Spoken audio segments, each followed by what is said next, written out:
Yeah, yeah.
Holly,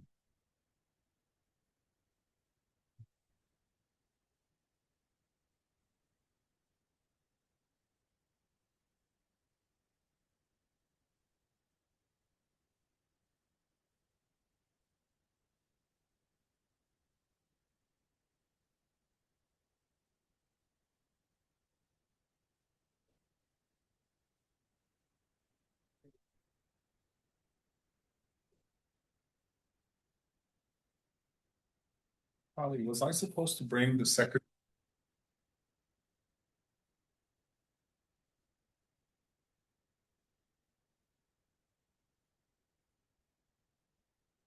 The meeting.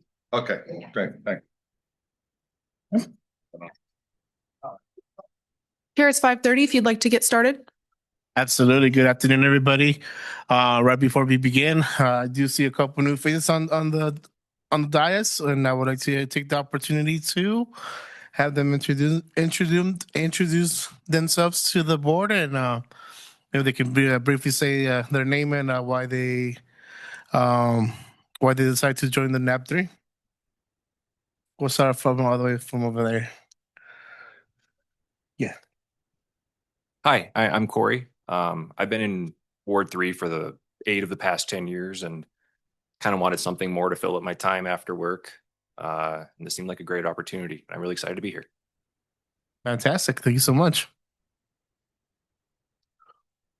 Hi, I'm Lauren Kroll, and I decided to join because I wanted to give back to the community, and I've been here for about 8 years, so it's about time.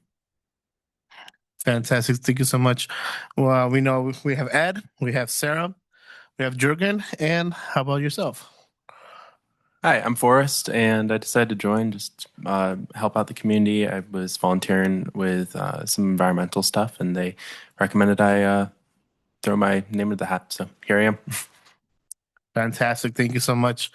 And also we have Marie and Paulo with us today. So let's go ahead and begin. Oh, and Valerie, absolutely. Valerie, what's going on? Let's go ahead and start with the roll call, please. Sure thing. Gabriel Maya. Here. Valerie Tilson. Here. Jurgen Hone. Here. Zachary Bolton is absent at this time. Anthony Dispenseri will not be joining us tonight. Sarah Horseman. Here. Marie Rodriguez. Here. Ed Park. Here. Pablo Nava Duran. Here. Forrest Keller. Here. Lauren Kroll. Here. Natalie Katsaros is absent at this time. Corey Munson. Here. All right. Also present is Gray Anderson, our council relations intern. Councilmember Miguel Martinez is not currently here online or in person, but we will keep an eye on that. With that, we have a quorum of the Ward 3 Neighborhood Advisory Board. Fantastic. So let's go ahead and continue on with public comment. Our first item today is public comment. Comments heard under this item will be limited to 3 minutes per person and may pertain to matters both on and off the NAB's agenda. The NAB may not take action upon any matter not agendized on today's agenda. When you are called on for public comment, please state your name for the record and begin speaking. The timer will begin when you say your name, and you will be afforded 3 minutes. If you're an attendee in the Zoom meeting and would like to make public comment at this time, please raise your hand. I don't currently have any registered public comment. If there's anyone in chambers who would like to make comment, anyone online, please raise your hand. We did receive comment for one agenda item today, item C2, that was added to the record. So you'll see that online with the meeting materials. But with that, Chair, I don't have any public comment. Can I make a comment? Sure, Pablo, we'll start your 3-minute timer for you. Go ahead, state your name for the record, please. My name is Paul Duran, and I went to the lot of school board meeting and receiving moderation plan meeting.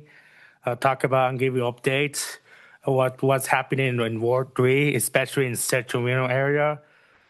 So you remember Washer Corbett about to close in next school years. Yeah, I'll give you an update. Veteran about to close in the next school years. So to try to make reduce from 4 to 2. So with the plan of rebuilding of Uncle Lure Elementary School and moderation of Libby Booth elementary school. We will hear from our staff from our Washington County School District, Washington team from Alan Lee tonight. And then I will talk to them about what the women look like for this group of this area. So I want to keep in mind, and the zoning for the zoning advisory community for like a new elementary school pine campus have been approved, but they're not yet to approve or not. So next meeting is on December 9th, whether or not to approve it or not. So you want to see a new map of New Mexico School Pine Campus, go on our Washington County School District website or more information on Sisley. So here my takeaway.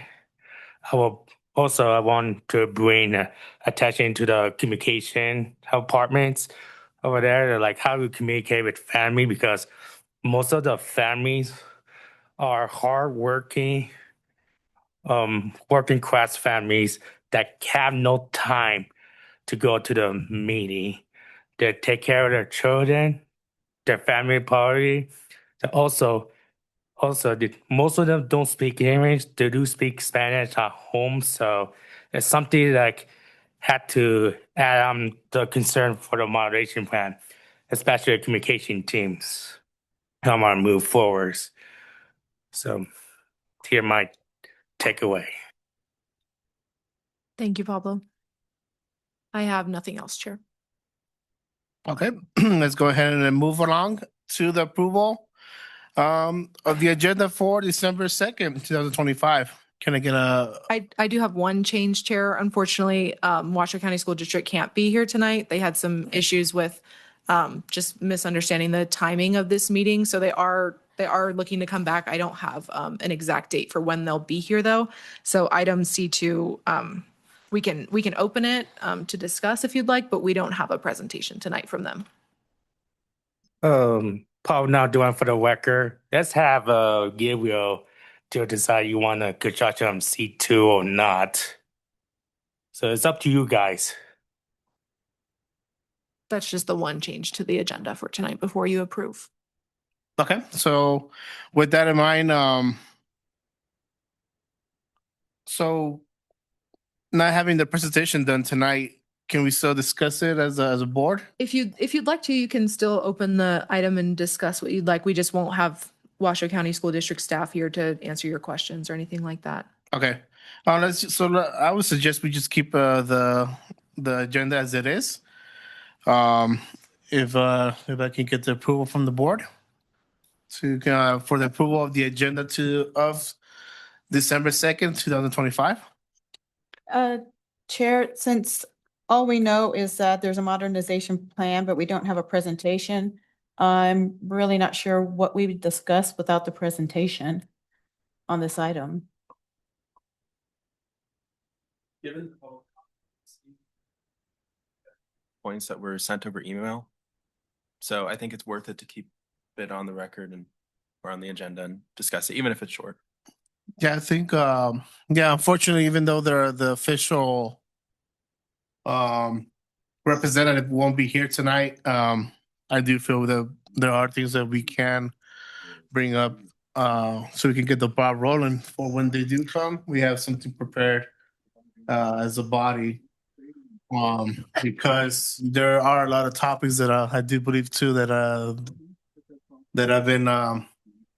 I've been speaking with a lot of different parents from these different schools, and a lot of parents didn't even know that this school is going to be shut down the next year.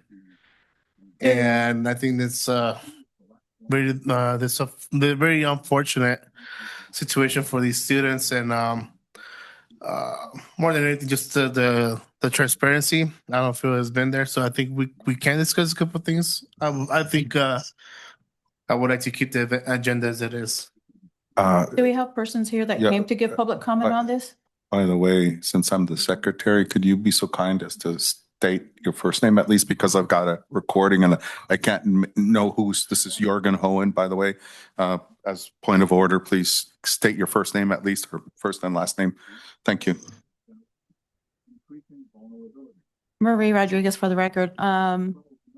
I guess in consideration, and I did get the same emails that I guess everyone else did. And if we do have people here that did arrive to make public comment on this, then we should give them that courtesy.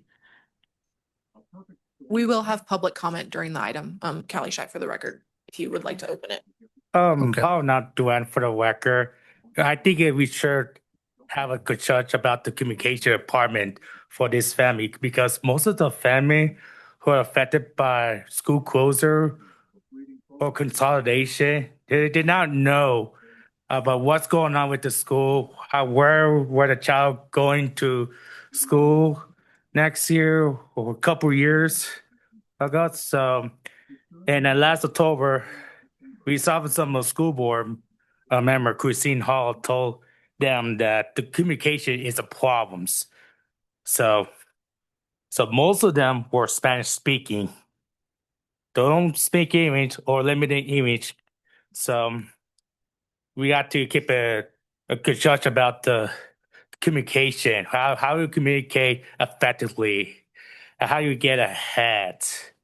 Make sure those families do not get confused and then give them information in Spanish or learn language. And then where that includes the zoning advice community meeting. So we do know the next zoning advice committee is January. It's gonna be at Upper around Central Reno area.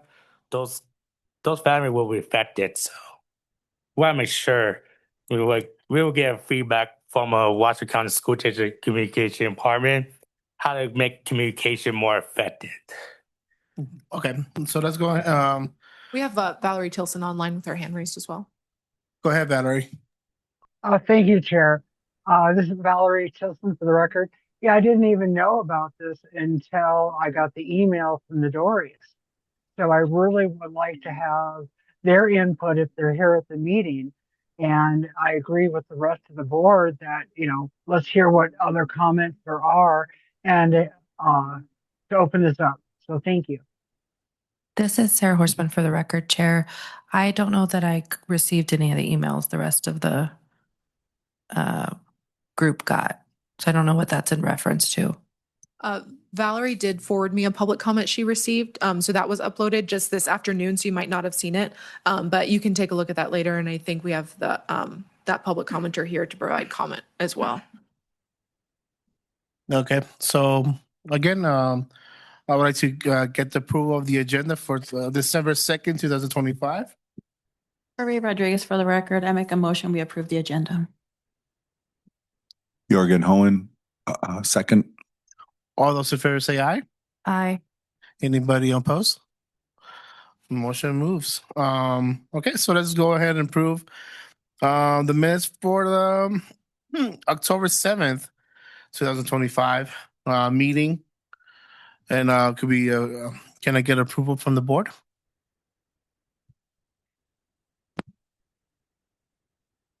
I second the motion. Valerie Tilson for the record. Valerie's for the first motion. Can I get a second motion? Maria Rodriguez for the record. I'll second. All of those in favor say aye. Anybody Aye. opposed? Motion carries. Okay, so let's go ahead and move on with council liaison report.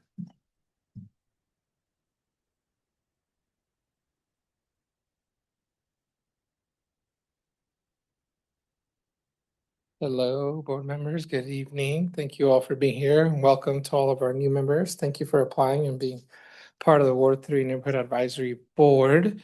I missed the first party discussion, but it sounds like there may have been some changes potentially to the board, but it sounds like you all still want to have, to the agenda for today, but it sounds like you all still want to have a conversation about the facility modernization plan that the Washoe County School District is continuing to enact. For those of you that don't know, I do sit on the school oversight committee, which sort of receives the updates of the facility modernization plan before it heads to the Board of Trustees for approval. So I'm interested in hearing your discussions, and we do have a meeting for the School Oversight Board on Thursday at the county offices over on 9th Street. I believe it's at 3 o'clock, but you may want to look online just to verify that. I don't have the information in front of me right now, but if you're interested in learning more or contributing to that conversation at that point, you can join in and provide public comment during that meeting as well and get more updates there. In terms of ward updates, there hasn't been too many items related to Ward 3. A lot of businesses that have opened and approving renewals to licenses. I did attend the cleanup at the Wells Avenue this last Friday that Keep Trucking Meadows Beautiful put together, and they collected a bunch of trash with, I believe it's Gear Hut. And off of Broadway, and so they had a bunch of folks there collecting trash, and it was mostly there was a couple families there. I brought my kids with me, and they were able to help sort of pick up a few things. So I know they felt really good about contributing to beautifying the space and making sure that we had the ability to enjoy Wells Avenue a little bit more. So I'm looking forward to working with KTMB to put maybe some more of those together. Thank you to you, Mr. Chair, for attending the ribbon cutting and the opening for the pickleball/tennis courts repaving and the basketball hoops at Mira Loma Park that were just repaved and resurfaced. So there was a bunch of upgrades that happened there in the springtime. There's already a bid that has been awarded to repave the trails along Mira Loma. So that'll bring some updates there. Wilkinson Park is also in phase of continuing to do that. I'm appreciative of Member Hoeing for continuing to work with our Parks Department to improve that space and make sure that we have sort of the dog park, some more lighting, and some more features for children to play. I think I don't want to step on Mr. Nelson's toes, but I know that RTC might be talking about the upgrades along Mira Loma and what's happening there. So I'm looking forward to that design and those improvements coming along there. If any of you have been in that area anytime a bus is around there or after 5 p.m., it's pretty hectic for people going in and out of the park or coming out of the shopping center. So hopefully with some of those road improvements that will happen there, we have the ability to make traffic flow a little bit easier. Those are really all the updates that I had. I'm happy to answer any questions that any of the members may have. If you have anything you want to talk about. Boris Keller for the record. So, okay. Regarding the public comment received on the closure of Veterans Memorial, can you explain if there's any plan that the education has sent over for what they're planning on doing with the property after the closure of the school? Because that wasn't included in the presentation attached. Yeah, I have to look at the facility modernization plan again, but from my understanding, there was repurposing that was going to happen with that building. I don't know exactly what that means. There's a lot of different directions that it could head into depending on what the school board decides to do. I do know that the students that are currently zoned for veterans will move to some of the neighboring schools like Libby Booth and Echo Loader Elementary School as well. I think there are other school closures that are happening within Ward 3 as well. And so if that's something that's definitely of interest to you all and making sure that the voices of our community are heard, I'd again continue to ask you to be engaged either on Thursday at the School Oversight Committee, go to any of the zoning committee meetings, or at the board, school board trustee meetings to talk about those upgrades as well. Probably not one for the workers.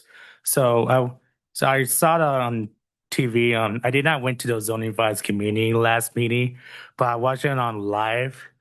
So there are the final draft of a zoning advice committee for the new elementary school Pine campus, with the closure of Smith Street and Dawson Elementary School. Some Dawson will go in Valley with Donna Spring, or to the new school, especially mostly going to the new elementary school Pine campus. And then whoever board to approve it, if it approve it, there you go. That's the official map. So if it does not approve it, the zoning advisory committee will come back.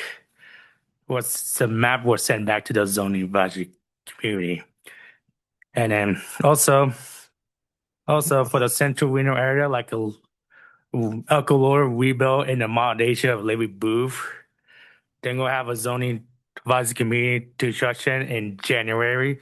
We want to make sure that we have a communication effectively for this family because most of this family were hardworking, working class, limited image or no image, speak Spanish at home. So we want to make sure that you get the directed to the Washington County School District communication so we can have those families can be understand effectively what's going on, what's closing school, where a child goes. So because those zoning of a new Lower Elementary School and a moderation of Levy Booth were closed. Not just closed for Veteran Model Elementary School, but also closed for Washer Corbett Elementary School as well. So also third, the school board decided to improve on strategy to consulting what the repurposing campus look like because we have 4 elementary school and 1 middle school about to close. So Pine Middle School about to close at the end of next school year to rebuild for a new elementary school. And then we got Smith Ridge, Dawson, Washer Corbett, and Veteran Memorial Elementary School about to close end of the next school year or 2 years from now. Yeah, and I think the repurposing question that you asked, Member Keller, is sort of difficult because they also have a school up in North Valley, State Elementary School, that's getting moved, and that site is another one that they might be looking at repurposing as well. And there's just different options that the trustees consider when they're going to make their decision on what to do next with their sites. Forrest Keller for the record. Just to be clear, though, those decisions are made after the closure of the school, not before. I am not quite sure of the timeline, but I believe so. Yeah, I believe the decision first is made to close and rezone, and then what will happen to that property afterwards. Okay, thank you for answering.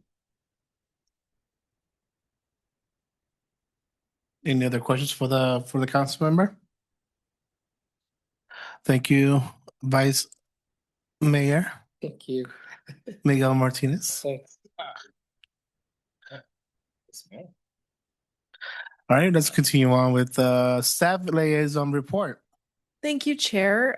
Callie Shai, Staff Liaison for the record. I have another presentation for you today with a shorter training than last time. So hopefully everyone appreciates that. Okay. To start, I just wanted to remind everyone, including our new NAB members, about Reno Direct. You've all heard it before, but it's the non-emergency service center here to assist you with any service requests related to the city of Reno. Another reminder to confirm your attendance with me and respond to our board secretary, Jurgen, if he checks in with you about your attendance. In a few weeks, I'm going to send another quorum check for the first quarter of 2026. So you'll receive that for the January, February, and March meetings. So just take a look at your availability and see if you'll be joining us for those NABs. Of course, things happen and your attendance might change. So just let me know as soon as you know if something is going to change. For our new NAB members especially, I wanted to give you a little reminder about the city's newsletters, especially the development project and council agendas newsletters. You're all already subscribed to the Ward 3 newsletter. That's where you receive the agendas ahead of the meetings.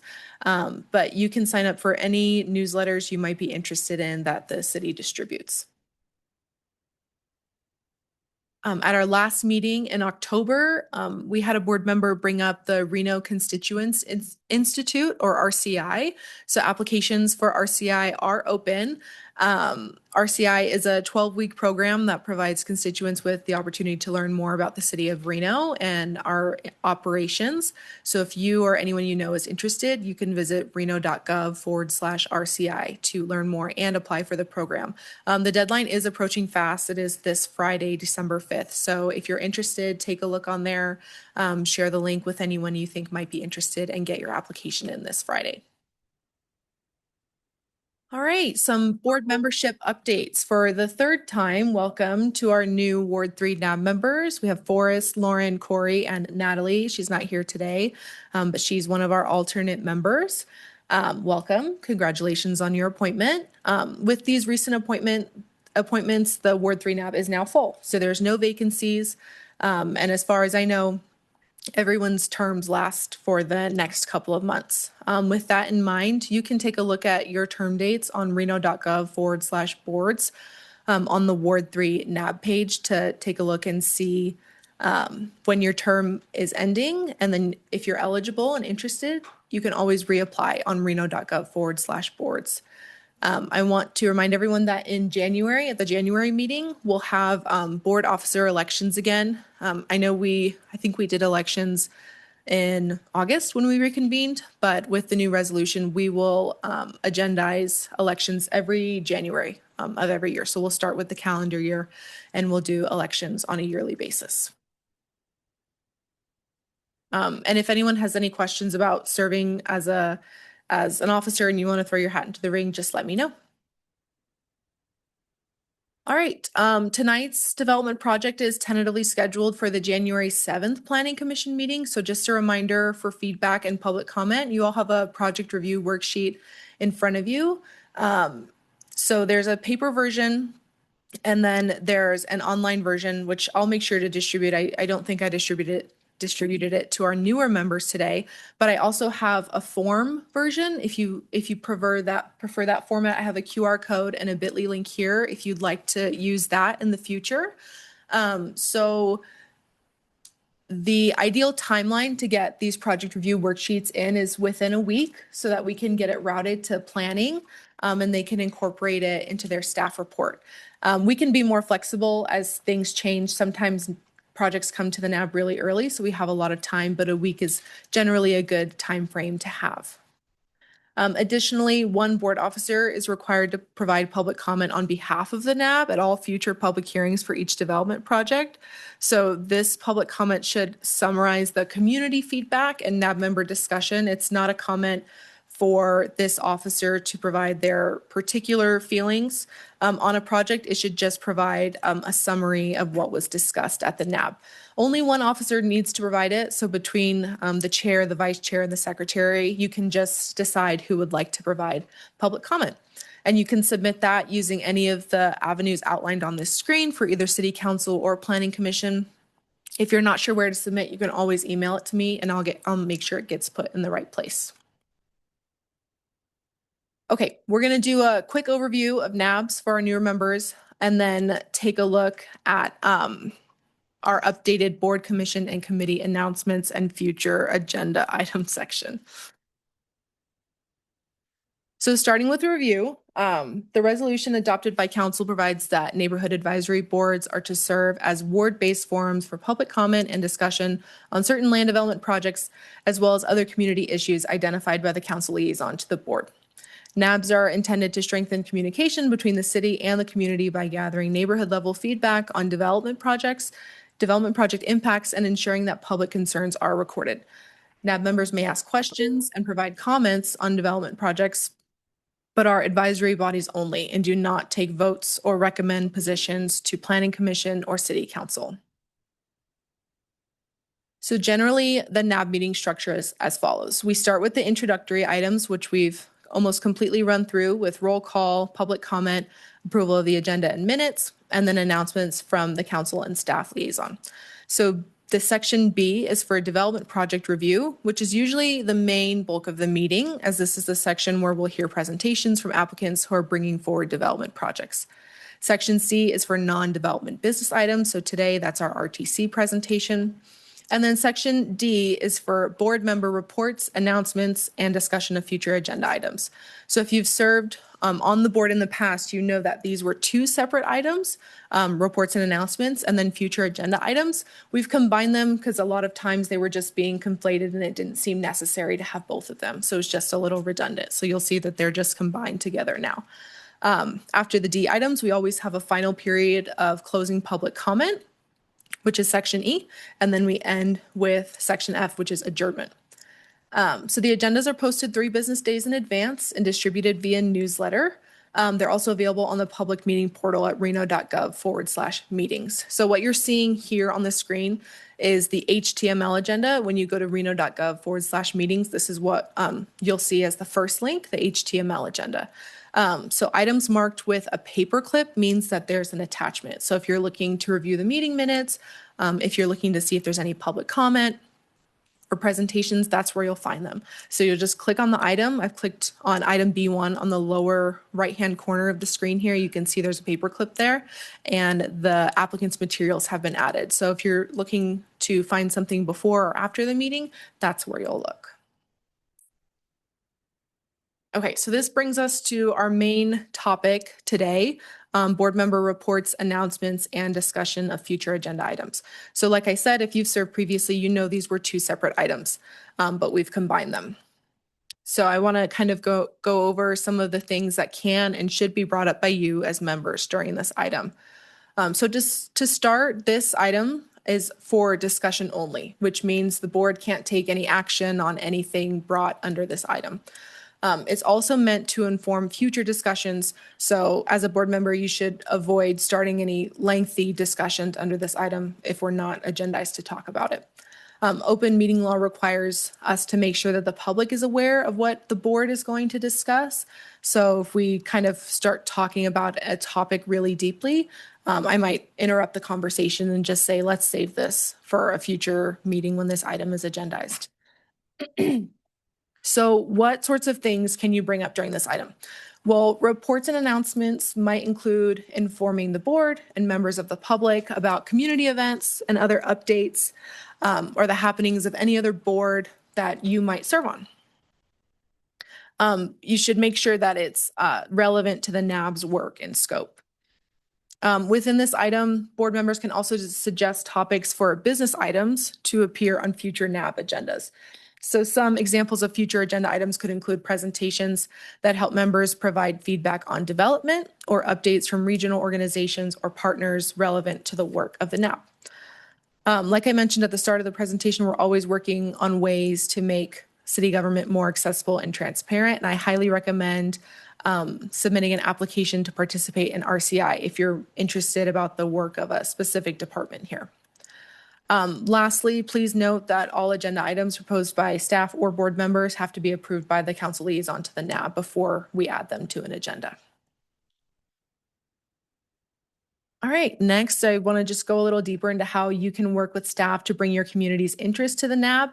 We know as NAB members, you're your community's eyes and ears for the city. You know what your community is interested in, and this role allows you to be a steward with the opportunity to bring discussions that matter to the table.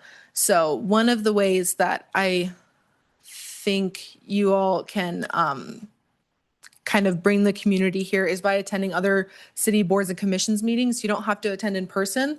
They're all available online after the fact or via Zoom. So all of the city's boards and commissions, they meet throughout the year, just like the NABs do, to discuss all sorts of projects. So if you're interested in parks and public art or historical resources, we have a board, commission, or committee for all of them. So as a NAB member, you're more than welcome to attend those meetings and bring back what you hear to the NAB. You're also welcome to coordinate with outside organizations. If you attend a presentation that you think is beneficial to the NAB, reach out to them. Loop me in, and we can see if we can get them here at the NAB. All right. For my final slide on our new announcements and future items section, I think it would be helpful to talk more about the difference between a future agenda item and a constituent issue, which we've seen at the NAB before. When thinking about what belongs as a future agenda item versus what's better handled as a constituent issue, it's helpful to focus on what the NAB is designed to do. So NAB agenda items are for discussion and information sharing, not decision making, right? We don't vote on development projects or recommend positions. So items like presentations from RTC or other community partners allow the board to hear updates, ask questions, and learn about upcoming initiatives. So these types of topics benefit the full board and the broader neighborhood.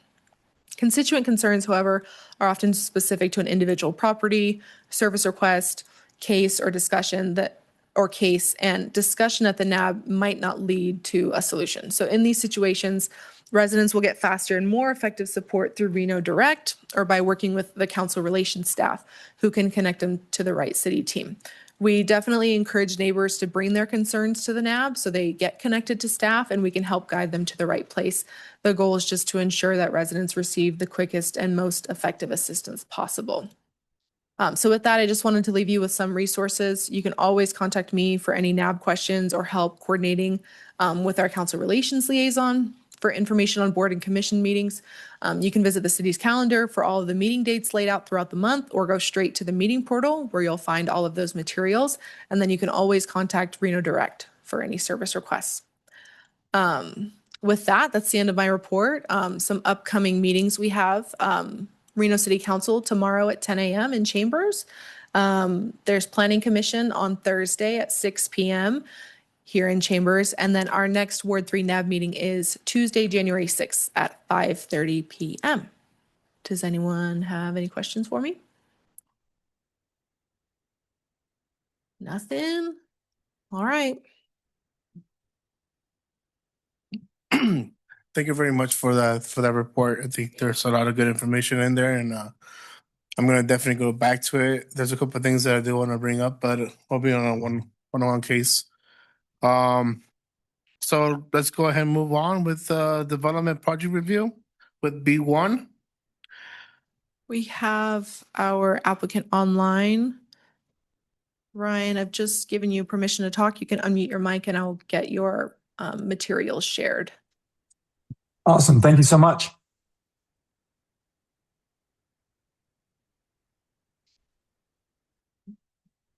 Okay, Ryan, just let me know when you need me to flip between pages, but go ahead.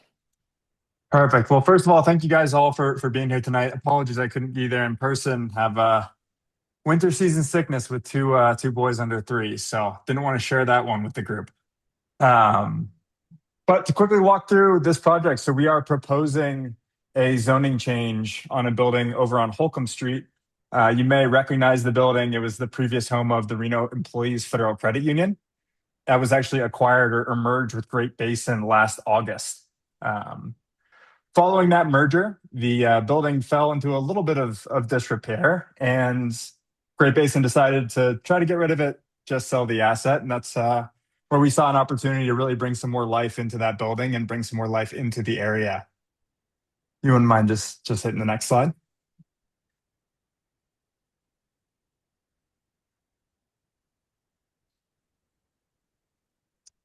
And so following that merger, again, the building had fallen a little bit. We were facing some challenges after we acquired it with homelessness around the area.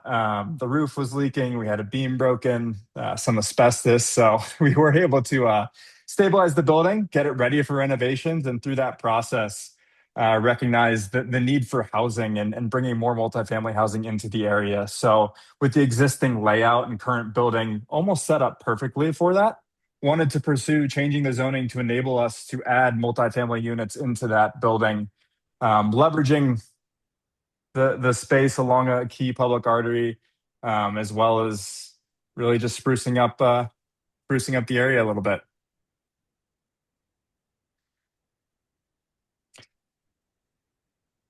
Promise that'd be quick, but any comments? Would love to hear them.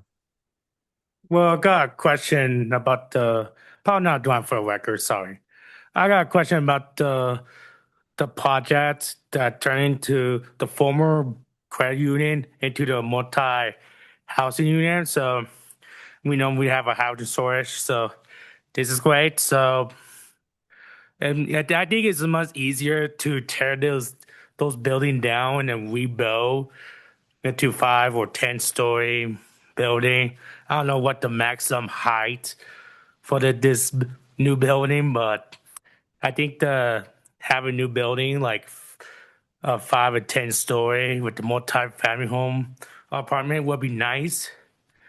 Just like a new apartment, like a Moana between Moana and Neil, that new apartment. So I feel like it's easier to demolish and rebuild, make a new apartment, multi-family home.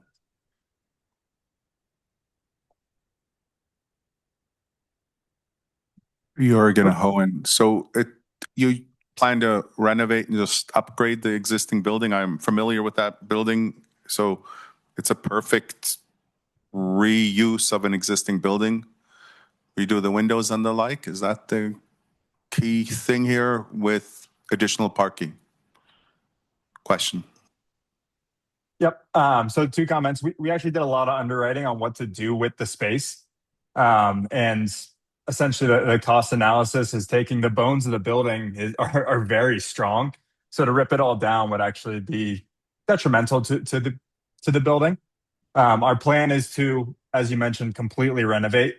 So all new insides, all new windows, bring landscaping, parking off street. There's plenty of parking, which is phenomenal. But really follow kind of the feel in the area of some of the other multifamily buildings across the street next to the building as well.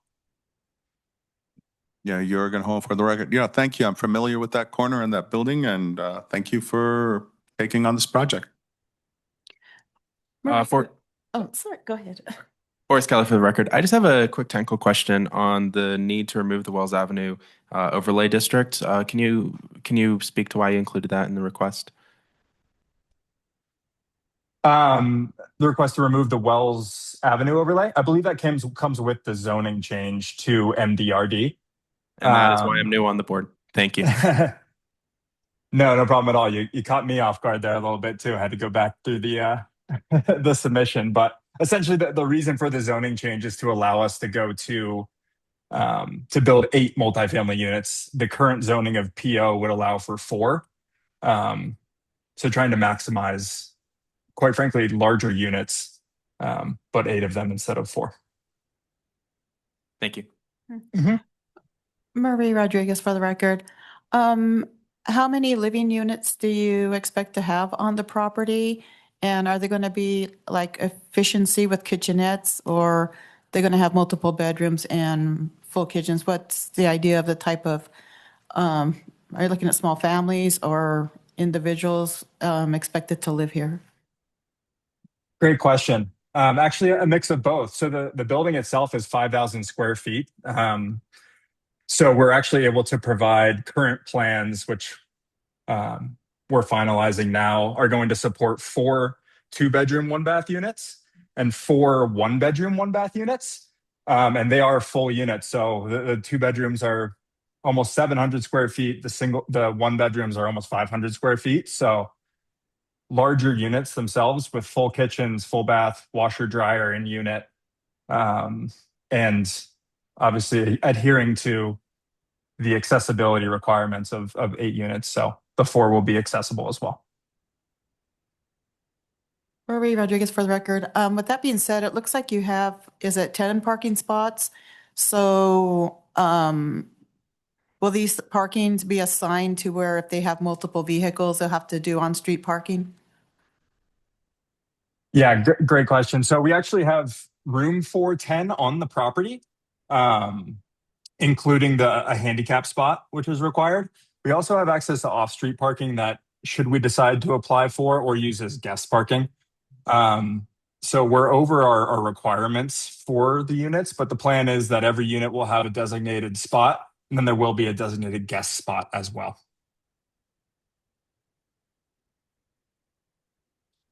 Valerie Tilson, for the record, wanted to know, I just watched the Community Housing Authority Board regarding to and heard that there's a lot of seniors and disabled at the CARES campus. Wanted to know if, so there will be 8 units. So will there be, since there's one handicap, will there be 1 or 2 units that'll be available for ADA senior low income? Separating those items out a little bit. So the ADA low income, we're not pursuing any low income housing on this project. What we are pursuing is obviously in the compliance of ADA requirements. So all units on the ground floor will be type B. So essentially being able to support folks in wheelchairs, folks who are mobility disabled. Valerie Tilson for the record. So would that be more just area medium income based for the rent then? Medium income based. I'm sorry, I'm not sure your question. Wanted to know if it's going to be fair in rental for what you're asking for cost. I don't want there to be an apartment building that the area working, especially with the VA and the schools in that area, for like a school teacher that needed to move in there. I wanted to make sure that that rent would be something that would be attainable, or is it more mid high end? What is your target rent for those apartments? Our target rent's likely somewhere in the middle. I would say mid rent. If there's qualifications or guidelines around that you'd like further comment on, we're happy to provide that. But our goal is sort of the mid range working class rental units. Valerie Tilson for the record. Thank you very much.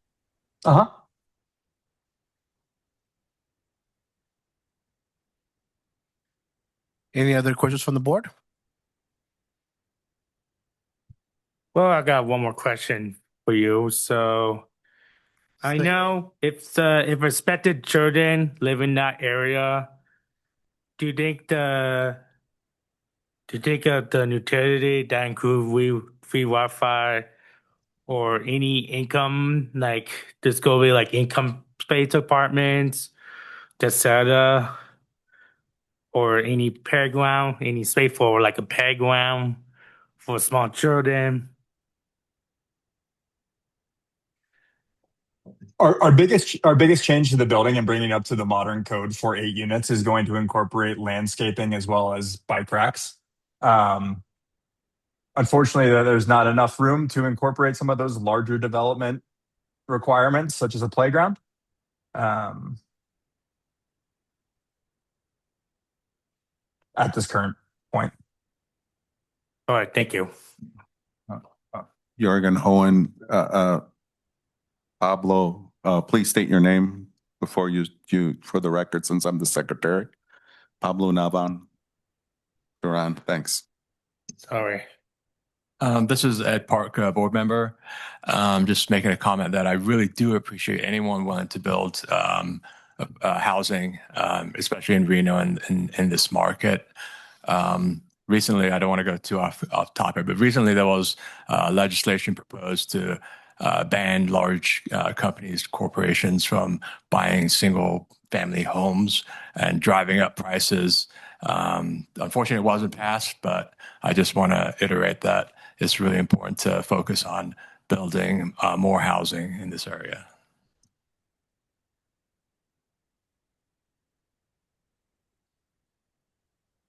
I appreciate that, Ed. I think we see it the same way.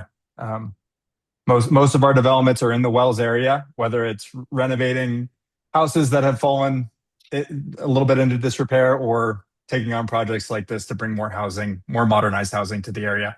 We're really excited about it as well.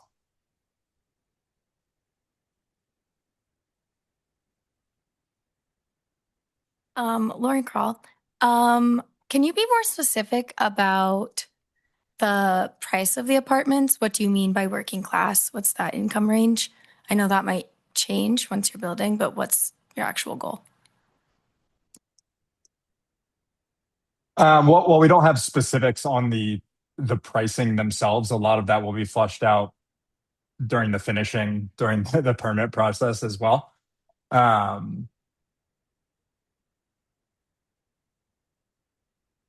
can try to pull something together quickly, but we usually get down to the nitty gritty of it in the permitting, which comes next.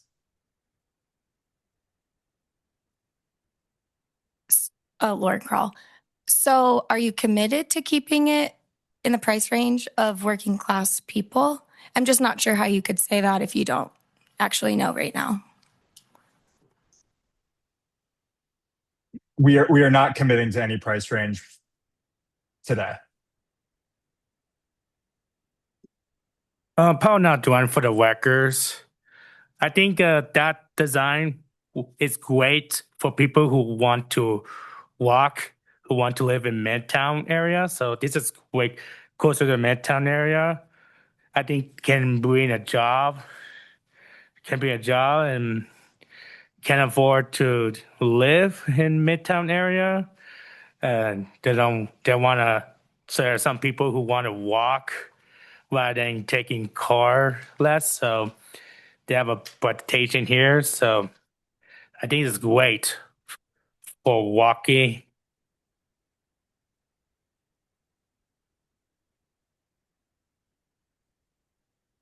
Maria Rodriguez for the record. Just one more question.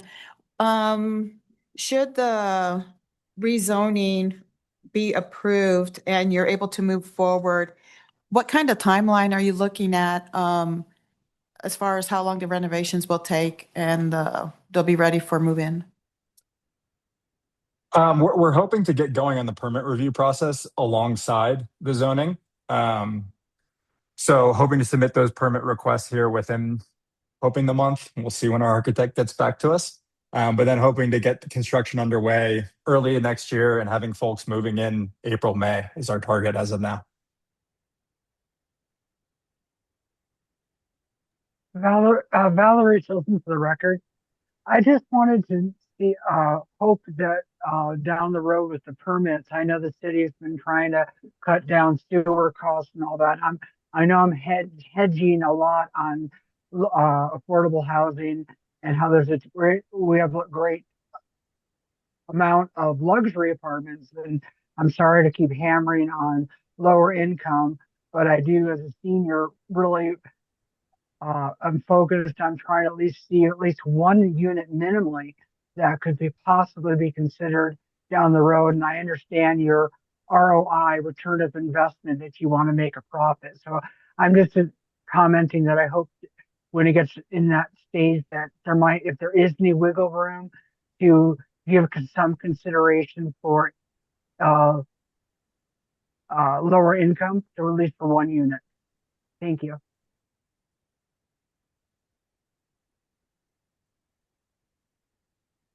Thank Corey you, Munson. Valerie. Yeah, and I think that also echoes on Lauren's concern as well. If there are any guidelines or rental ranges, things like that, that would be helpful for us in our underwriting, because our goals are the same on that. Would love to take that into consideration. I do have one more question, Valerie Chilson for the record. Are you a local developer, builder, investor for this property? Yes, ma'am. Fantastic. Thank you. And thank you for this interest in doing this.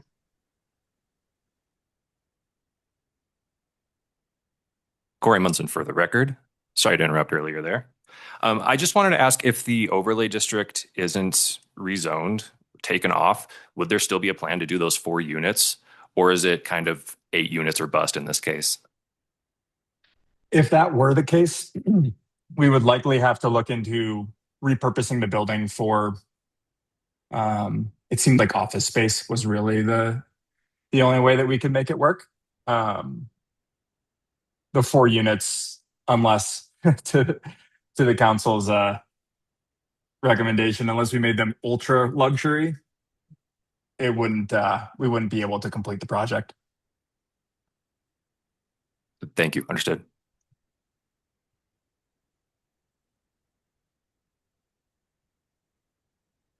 All right. Well, thank you so much for your time, and hopefully we got a lot of these answered. And if anything else, we can move. We can reach out to you, and if we have any other questions along the way. All Thank you all very much. right. Thank you so much. So okay, so let's continue on with business items. C1 with the Regional Transportation Commission, RTC Ward 3, general project updates.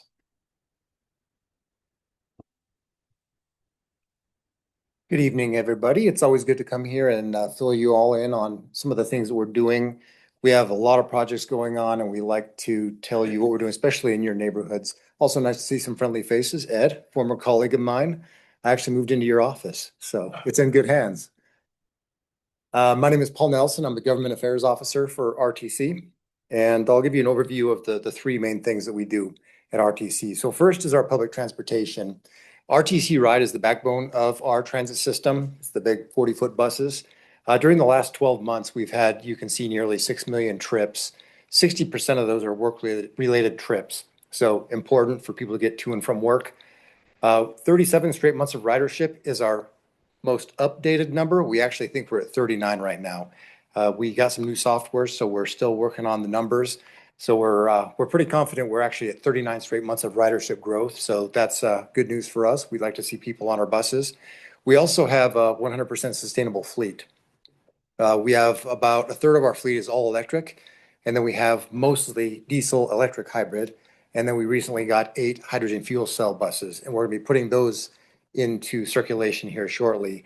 We also recently got a grant, a low or no emissions grant. Our older electric buses have not been working as well as we hoped. When they break down, we can't get parts because the manufacturer went bankrupt. So we got a grant. We're going to replace those 19 buses with brand new hybrid, diesel hybrid buses. So we're really excited about that. We should be getting those here in about a year. So bus rapid transit, these two lines are by far our most popular lines. We have the Virginia line. You can see more than 1 million rides per year. Lincoln line, almost 400, well, a little more than 460 rides. The reason this is so successful is because of the frequency. So right around every 10 minutes, the bus will stop. And if you look at those two combined, you're looking at about 23% of our total ridership. We have 20 routes, and these two routes are about 23% of our total ridership. So very successful and obviously on very busy corridors. Our microtransit we call Flex Ride. These are our shorter cutaway buses, and we've got 4 zones that we have these in. These are in areas where we really don't have the demand to operate a fixed route out there, or the fixed route, there's only one of them, and we can't really get closer to the neighborhoods. So we've got 4 zones: Sparks and Spanish Springs, North Valleys, Somerset, Verdi, and South Meadows. The South Meadows one we actually just started up about a year and a half ago. And the way it works is if you're within that bubble there, you can call this Flex Ride. It's kind of like our version of Uber or Lyft. It costs $2 a ride. If you want to go outside of that bubble, or if you're not going to one of those specific points like the DMV or the grocery store, then they will take you to a bus stop, and then you can go along your way deeper into the city. Some programs that we have that are also very successful: the Senior Ride Taxi Bucks program. This is for anyone that's 60 years old, a veteran, or a person with a disability. You can apply for it, and you'll get a card. Every month, you'll get $60 on that card that you can use for either a cab, Uber, or Lyft. You have to pick one of them to use. And it's, once that $60 is gone, it's gone. If you don't use it, it doesn't roll over. But if you do use it, it does go back up to $60 the next month. Very important for, maybe some of these shorter trips for seniors that need to get to doctor's appointments or pharmacies or wherever they might be going. They can use it for anything. My parents actually use it to go to the airport. So the van pool program is also a pretty popular program. And that's because we have so many people that commute long distances to work, like Tahoe Reno Industrial Center, Susanville, Carson City, Lake Tahoe. So we've got a top 10 fleet in the US, which is pretty impressive for a region our size. In 2024, you can see it saved more than 20 million vehicle miles traveled. So keeping cars off the road and reducing pollution. We also have 2 programs for some of our younger people. So the EdPass program we've had for a while. This is for anyone that works or goes to school at one of our 4 local colleges. So UNR, TMCC, DRI, and WNC. So it doesn't have to be for college. They can use it for whatever they want. It can be a weekend. They can be going from their apartment over to the shopping mall or something like that.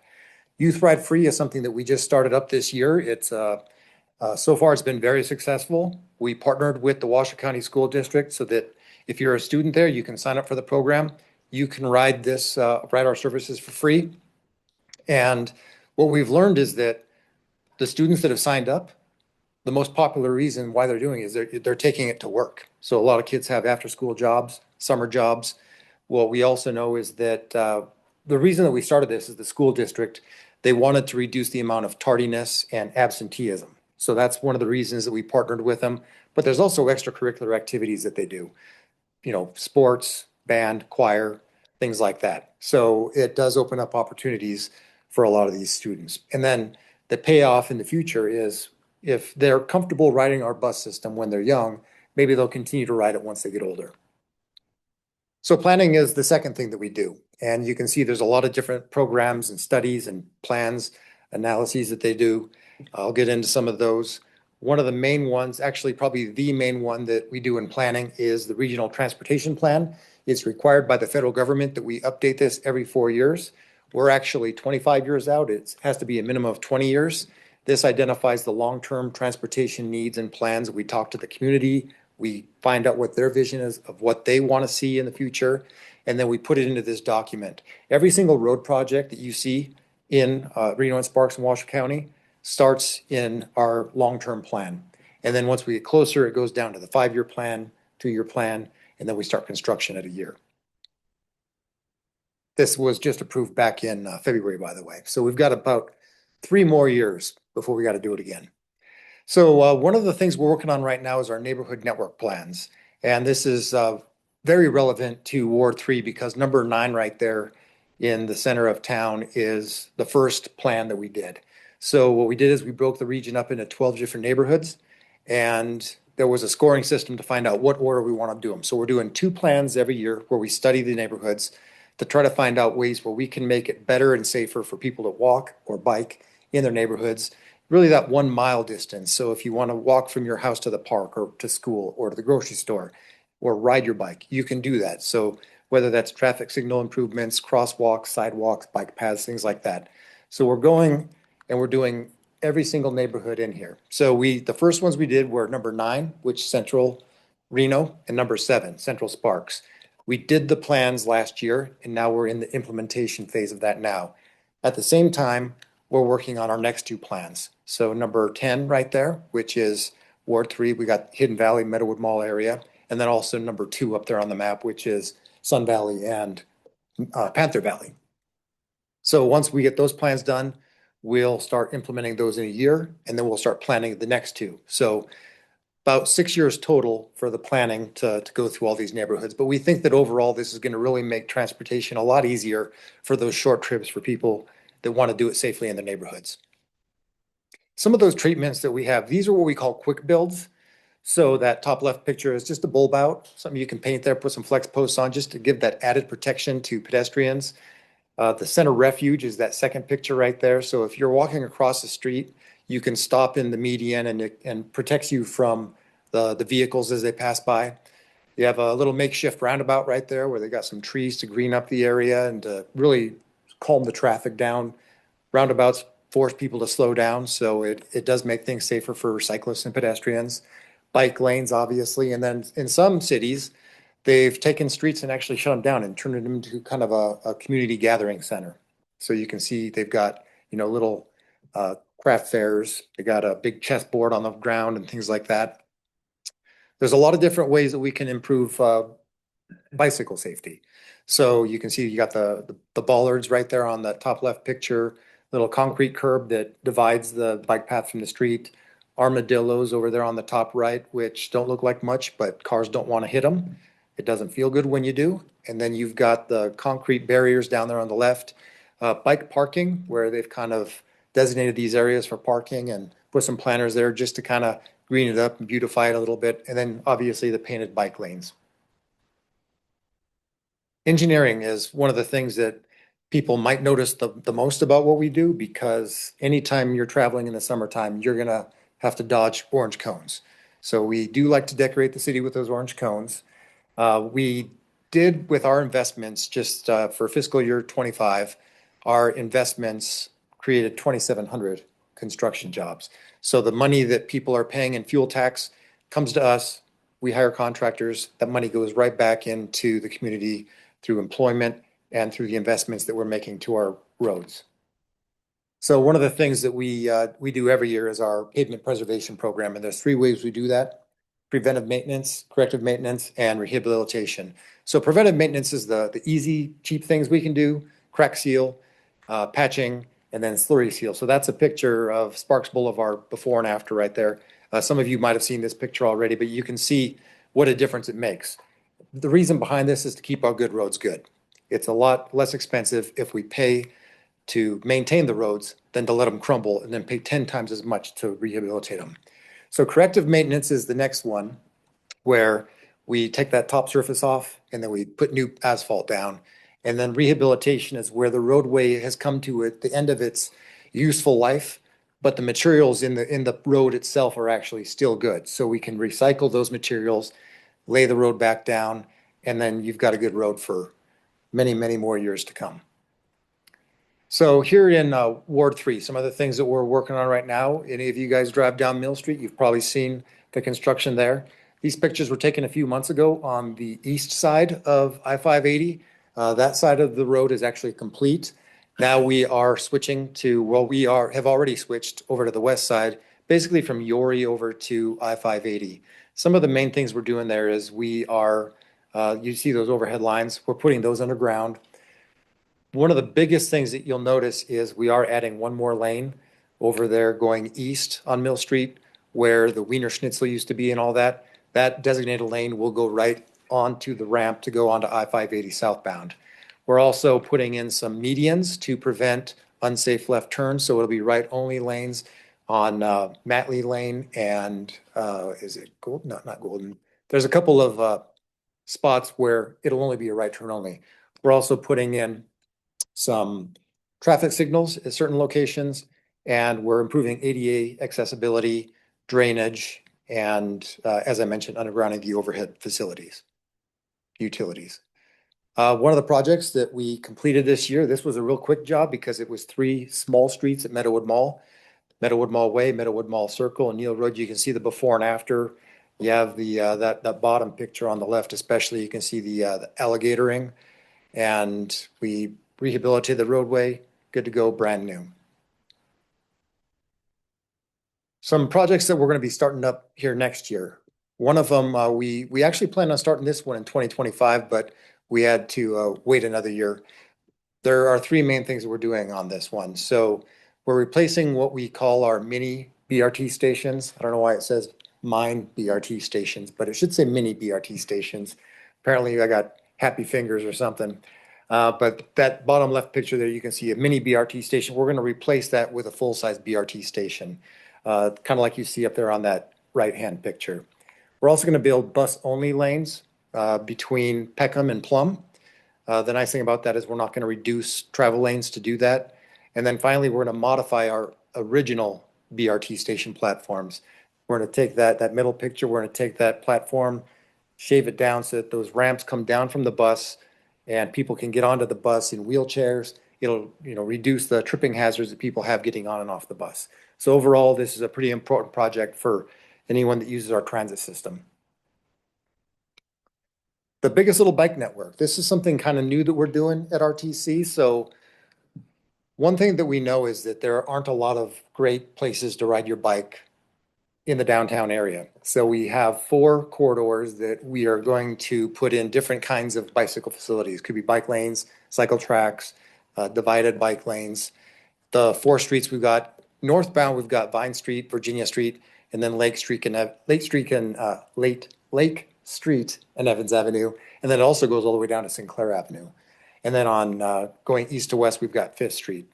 So some of the main reasons for this is if you want to get from Midtown or downtown up to the north of Interstate 80 up to University or the University area, This allows a safe, comfortable, rideable way to get there. And we found these 4 areas. We're also looking at another project that we're going to be starting up here soon that will complement that.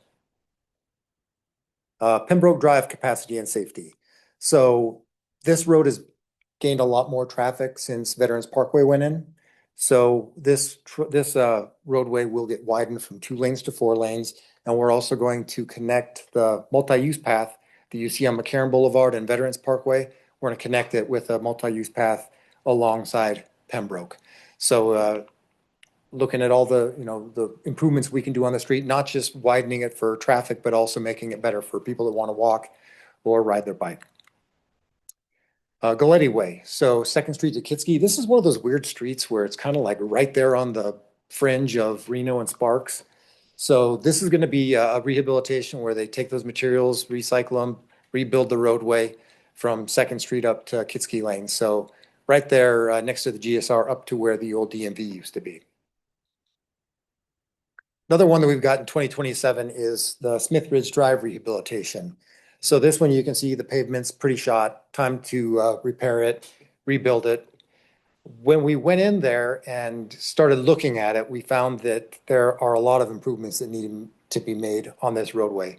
So especially if you look at that left picture, you see that what looks like parking spaces on the left-hand side of the road, that's actually no parking. So it's kind of wasted space on that roadway. Meanwhile, on the other side of where that motorhome is, the sidewalk connectivity isn't very good. So you'll be walking down the sidewalk and all of a sudden it ends. You can walk along the sidewalk that goes through the apartment complex, but that's private property. So there isn't any public walking access. So what we're proposing to do is to kind of shift that road over and then build a sidewalk on that right-hand side of the road so that people have that walkability along that side. Since that left side by the trees isn't used for parking anyway, there just won't be a shoulder anymore. So it'll still be 2 lanes, brand new pavement, hopefully a new sidewalk. So there's a lot of things we're still looking at. This is still in the planning phase, but that's something that we can look out for in the future. Before I get to this one, Councilman Martinez did mention the Mira Loma project.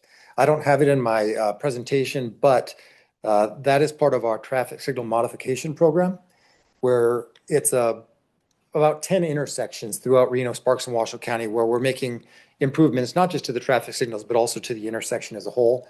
That one will be putting in a designated right turn signal if you're going north on McCarran to turn on the Mira Loma. And then there will be some improvements right there, kind of between the park and that shopping center right there.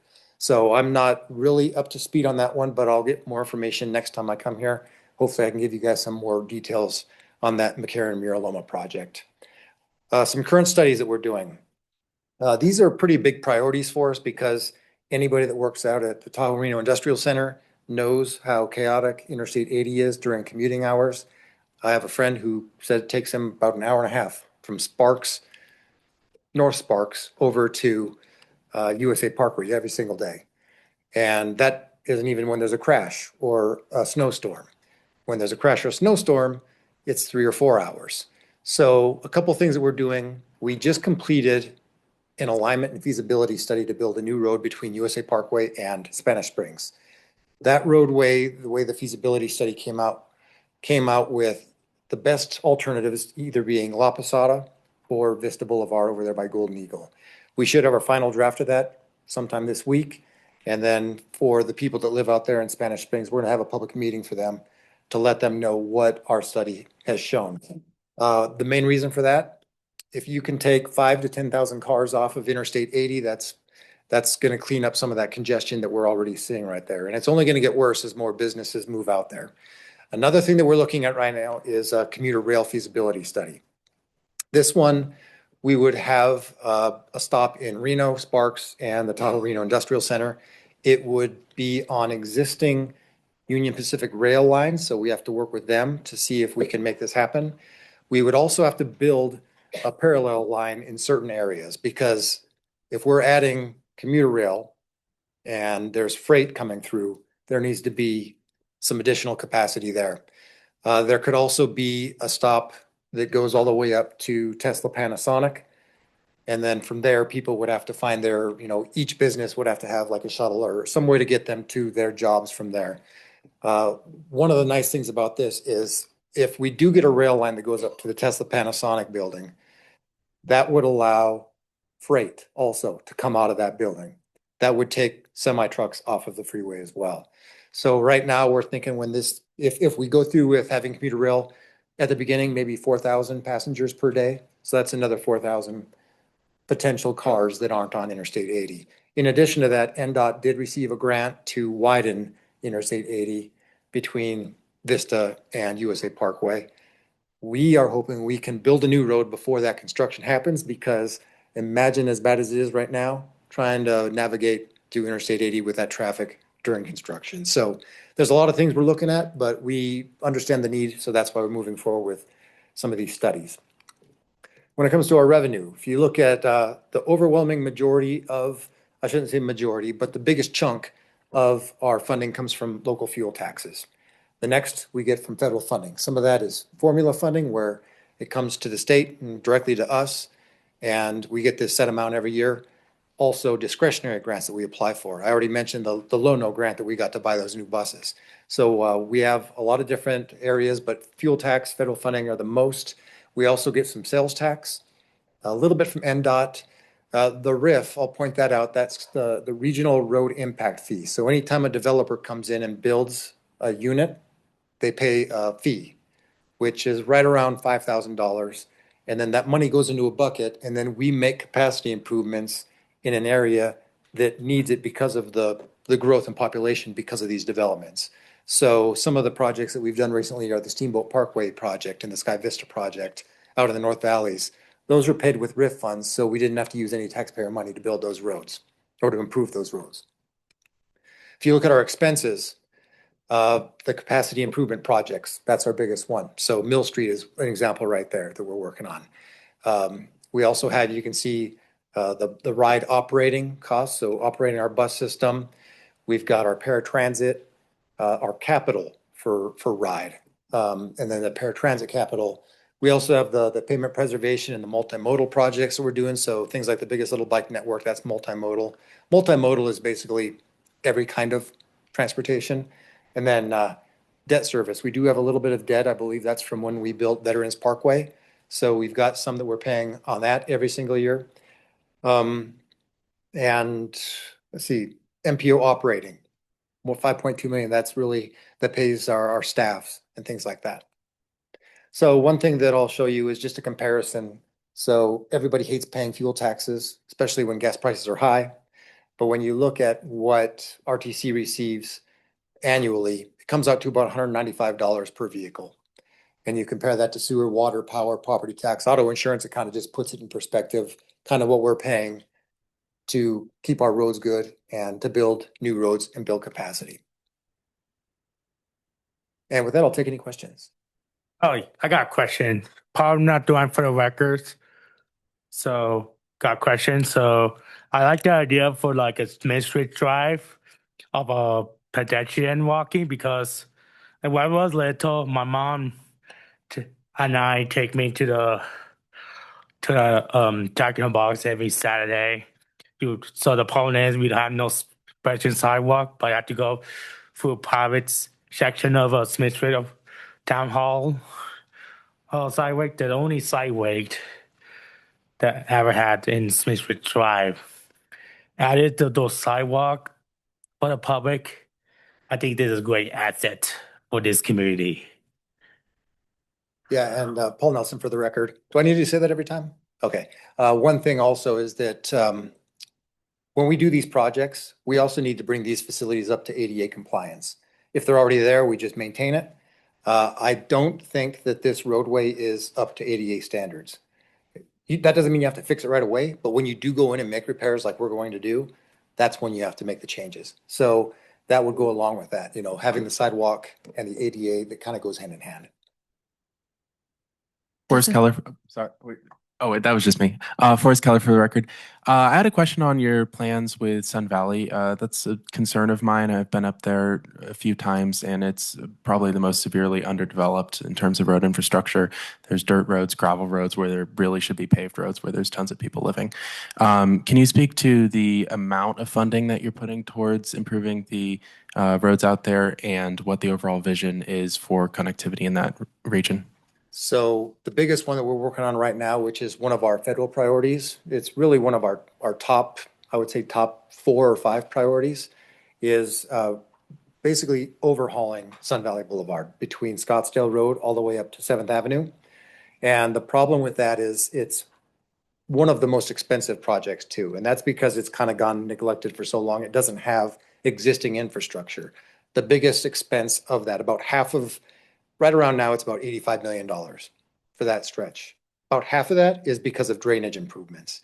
So we're going to go in, if we get some federal funding and so NDOT has pledged to put in some money as well, because it's NDOT's roadway. We'll go in, we'll put the drainage in, we'll build sidewalks, we'll build bike lanes. We're going to make transit improvements with some of our bus stops. That's one of our busiest bus routes is the Sun Valley. So that's the biggest thing that we're doing out there. We also are doing our bus stop improvement program that we've done some out there. And we did some preventive maintenance on some of the side streets up there. So there are a lot of needs up there. It's kind of behind compared to everybody else. One thing I'll mention with Sun Valley Boulevard is once we build it, so the NDOT is going to hand that road over to Washoe County. So, which, you know, it made sense back in the day. It used to be a state road. It still is a state road, but it just makes more sense from a maintenance perspective if it belongs to Washoe County. But that's not going to happen until we fix it. Sarah Horseman for the record, just a comment. As a taxpayer, I'm more than happy to see my taxpayer dollars go to things like all the projects RTC is doing. Particularly, I love the youth ride program. I had my son was in Washoe County School District not that long ago, and I experienced their bus driver shortage and how it impacted lives. So I would love to hear more about that in the future of how that, like, even from the school district side, I know you wouldn't be able to speak to that, but how that impacts graduation rates, how that impacts absenteeism and stuff. So I think that I just wanted to say I'm grateful as a community member and happy to pay more taxes if it goes to things like this.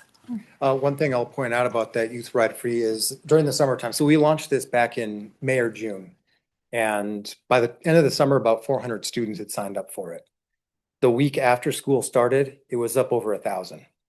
Right now, we're right around 2,300 people have signed up to ride this. So we think it's a great option for them.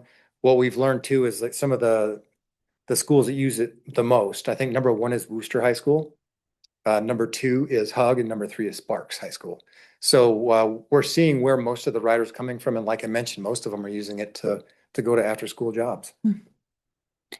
Marie Rodriguez for the record. On that note, the students who are able to ride free, are they only on these major bus lines, or are they open to use like that flex ride if they live like in Spanish Springs where there's no bus routes near their home? Right And I now- ask this because I have a granddaughter in middle school who has to walk almost 2 miles because she lives too close to the school to get picked up by the school bus. But in the middle of winter, that is a harsh 2 miles to walk. And would this be an option for her? So right now, it's only the fixed route system that we offer the free rides for students. Right now, Flex Ride, if they're in a zone where there's Flex Ride, they would still have to pay to use Flex Ride. But if they live in an area, and that's you bring up a good point. Some of the students here, they don't live in an area where there are school buses picking them up. But if you get out in areas like, especially Sun Valley, where you see kids walking down Sun Valley Boulevard to go to Hug High School, they do have some fixed route buses from RTC that they can hop on. So it does fill part of that void that's left behind from areas where people don't have school buses. Okay, and I do have something separate from that. This Pembroke, when this project is complete, is that going to be a truck route? Because we do have trucks that go from Veterans Parkway, and we have commercial businesses right there at McCarran and Rock, and then that new trucking company over by the airport on Mill. So is that going to be a truck route as well? Because I know that there's some question about even whether Mira Loma is a truck route between Veterans and McCarran, because it's getting very commercial over there. Yeah, and I think that we're seeing a lot more trucks on Veterans than I think were anticipated. It's not going to be designated as a truck route, but that's not going to say that we won't see semi trucks on there. I know that there have been those new developments over there at what used to be UNR Farms. So we could see more trucks on there. I haven't seen some of the forecasts on that, but we're still expecting most people would get off the freeway and take McCarran. It's more of a straight shot, but you never know. Yeah, well, I know that they have like deliveries down south that take Veterans rather than taking the freeway, probably because it's an easier route for them to get like down to South Meadows and the commercial areas down there, like deliveries for grocery stores. Also, I have a question. You were talking about if we do go like with this rail system to go out to USA Parkway, you made a comment about if there is cargo, that would alleviate any trucking. Trucks, warehouses and distribution centers, when trucks pick up freight from there, they're going to a certain destination, usually out east or out to California. Putting them on a railway, I don't see that the rails would really take freight, because these trucks are going there with a set route that they're, for example, picking up from Walmart, and they're going to take it to another distribution center out east. So they wouldn't be putting that on a rail car anyway, because the way that these freight loads are set up is usually they send it by truck, because the truck is taking it somewhere specific. So how would you say that would really alleviate trucks on the road by putting them on the train if that's not where they're going? It's specific to Tesla and Panasonic, the Gigafactory, because that's where that rail line would go. And that's one of the reasons that Tesla and Panasonic are interested in partnering with us if we do go through with this rail. So it would be specific to those two. The main Tesla plant factory is over in Fremont, California. So if they're putting the batteries on the trains there, and they've also got their semi trucks that they're going to be manufacturing out there, if they're putting those on rail instead of putting them on a semi truck, that's going to reduce the amount of truck traffic that's coming out of USA Parkway towards the Bay Area. So not all of the commercial businesses, just those specific two? No, the rail would only go out to Tesla the way we've studied it so far. I don't know if there would be an opportunity for places like Walmart or some of the other warehouses out there to drive their trucks over there and put it on. I haven't seen that far into it, but as of now, it would be strictly really the Tesla building where they would have the. So it'd just be those two warehouses that would be, that it would have helped with, okay. From what I understand, yeah.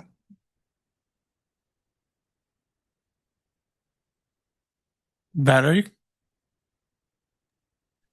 Valerie Tilson for the record. You were talking in regards to Smith Ridge area and the intersection of Neal and McCarran next to Jamaica Park. There's no sidewalk along those townhomes that connect to the edge of the shopping center of Smith Ridge next to Subway. Are there any plans to put a sidewalk in, which is now just gravel rock? On Neal Road? It's on McCarran. As you come up from heading, on my orientation for north-southwest, sorry. But if you're heading up from, let's say, adjacent to the Wells Fargo building, that's on Neal. Okay. And McCarran. So if you cross the street, there's next to Jamaica Park, there are series of townhomes that then go to face side by side to the shopping center that facing McCarran. Yeah, and there's a chain link fence that separates McCarran from their little frontage road, right? Right. Correct. So, which we finally got the fence repaired, and that was fantastic. But is there plans for that? A few years ago, we did the McCarran Loop study. And one of the main areas that we're looking at improving first is that stretch from South Virginia Street to the east. And a lot of the improvements would be pedestrian improvements. Could even be reducing lanes there. I don't know when, I don't know if we have a date set to begin construction on that. That's another one of those tricky ones where McCarran Boulevard is actually a state highway. But being that it's, it's a regional road. So a lot of times we'll partner with NDOT to make these improvements. So that one I know is on our radar. I don't know if we have a date set or a plan yet to break ground on that. Valerie Tilson for the record. Thank you very much. Sorry, my voice is so hoarse. I'm dealing with the flu. So thank you again. This is Ed Park, board member. First of all, thank you, Paul, for your presentation. As you said, I'm a former employee of the Regional Transportation Commission. On the slide where you mentioned that the mini BRT station was being transformed into a full BRT station, and I'm thinking in particular the one at Peppermill. I would have to assume that they provided the RTC with land for that. I don't know if we had to acquire land or if, I don't know how much of the right of way we had for that mini BRT, but we have been working with the Peppermill in doing this. Just a couple of years ago, we built that Hubbard Way one. And now we've got this mini one, which we have been in contact with Peppermill during the planning of it. Okay. And, just for the record, when I was working for the Regional Transportation Commission, when we first created the bus rapid transit system up and down Virginia Street, the Peppermill did not want to give us any land for a BRT station, and hence we had to build the mini BRT station there. The Peppermill stop, both inbound and outbound, is one of the busiest stops in our system.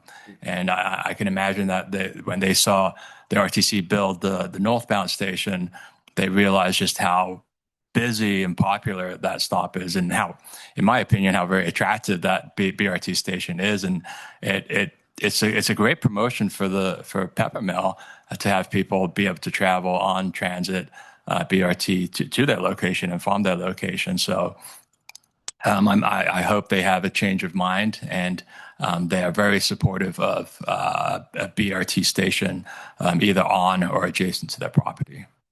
And a lot of those riders are their employees. Exactly. Employees ride the bus there. Forrest Keller for the record. I had a question on interconnectivity for the airport specifically. As you were mentioning, I think your mom used her dollars on the card to get to the airport, and I think that points to a lack of public transit and skip routes to the airport and from the airport. And I'm wondering if there's any larger term plans around that. I live in Midtown, and it would take me around 45 minutes to an hour and a half, depending on exactly when I'm leaving, to get to the airport on public transit versus about a 15-minute car ride. And so I'm just wondering kind of what options you see for a long-term solution for that connectivity problem into different sections of Reno. We've actually talked to the airport because they've got a parking issue.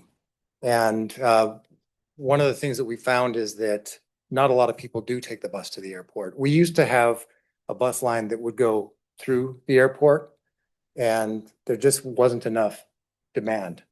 So that's why now we've got a couple of bus stops that are nearby. One over there by, I think it's the Hyatt place, across from the airport. And then one a little bit farther down on, I think it's Villanova, right around there. So now there are buses that go there. And we did put wayfinding systems in the airport so that people, if they did want to take the bus when they got off the plane, they know where to find their way to get to the bus stop. But the problem is that most people, when they go to the airport, it's a lot of effort to go and wait for a bus, then to get to the airport and then hoof it and then go through TSA and all that. So most people aren't interested in taking a bus. So that's we've got it. If they want it, they just have to walk a little ways to get to it. Jurgen Owen for the record. I'm thinking the airport is a lot of low-paying jobs, so it might be for the workers instead. Just as a thought, no comment needed. I will point it out that one of the meetings that we did have with the airport was how can we reduce parking? And really it is with the employees. So we were discussing a van pool option for them. You know, if some of their employees want to go in and get a van pool, if you got 5 people in a car, that clears up 4 parking spots. So that's one of the things that we're working with them on.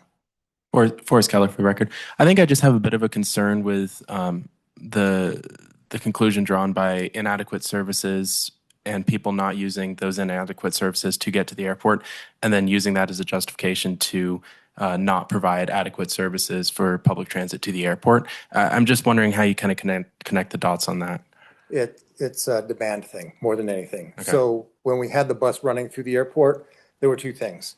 It slowed the route down because you're going through that slow traffic area in the airport, and then you'd stop and there'd be maybe 1 person there, maybe no people there. So it just wasn't an efficient route for us to be going through the airport. There's still a drop-off point by the airport, but it's on Terminal Way. When was the last time this route was in use? I'm not sure. Okay. Ed Thank might you. know.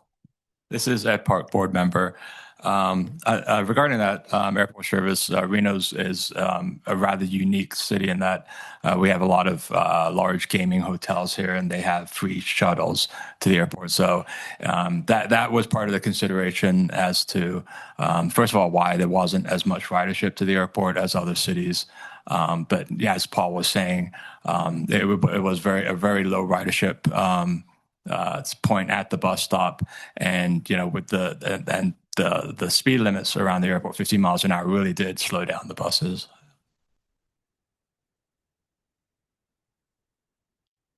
Corey Munson for the record. I wanted to thank you for your presentation. It was really fascinating.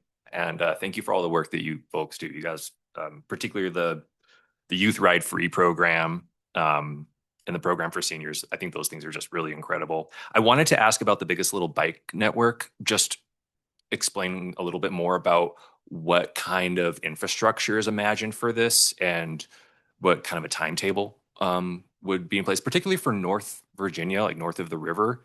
Would it be the same as south of the river where it's a shared lane? Just what's the plan there for the bike network? Yeah, it depends on where you are. I think on the plan that we have right now, we're at the 90% design. So that last 10% is what we're finishing up right now before we go into construction. And there is a big difference south of the river to what it is north of the river. One of the main reasons for that is because downtown Reno is full of special events. So we don't want to put up bollards on the side of the road that are gonna, kind of have an impact, a negative impact on those special events. So if there's some kind of divider, we'd have to put in something that can be removed easily. We also had to work a lot with the row because of the impact it would have on the hotel properties there. So what Virginia Street will look a lot different than Fifth Street. And Fifth Street might look a lot different than Lake Street. So there's been a lot of planning that's gone into this, a lot of collaboration with the private sector to make sure that we're putting the best thing forward. You guys might remember a few years ago where the city of Reno had the placemaking study where they kind of divided the road off right out here in front of the building. That kind of gave us a lot of the information to kind of kickstart the Biggest Little Bike Network. If you want to go to thebiggestlittlebikenetwork.com, we actually have some animation. And it's like a flyover animation that shows what each corridor will look like. It's not exact because we're in the 90%, but pretty close. Thank you. Marie Rodriguez for the record. Do you have any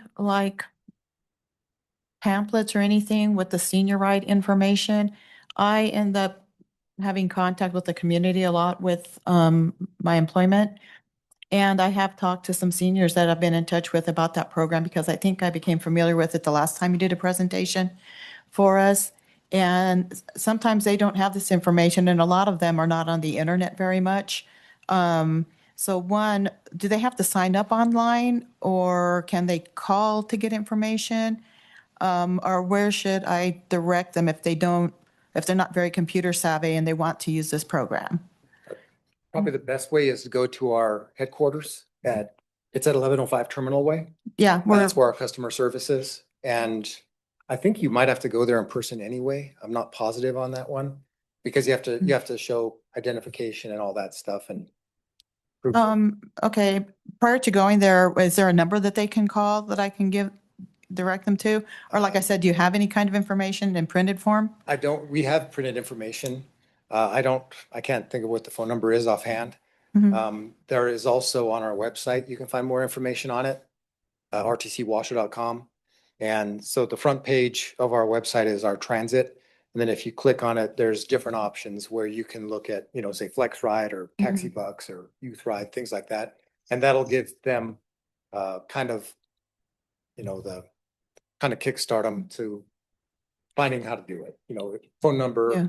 calling ahead, finding out where the address is. You said you have printed forms. Would I be able to pick up like a handful of them from Terminal Way so that I could share them with the community when I'm out and about? Yeah, can you, if you take my information down, I'll find out tomorrow, make sure that we do have pamphlets. I'm Okay. pretty sure we do. It seems like we have pamphlets for pretty much everything.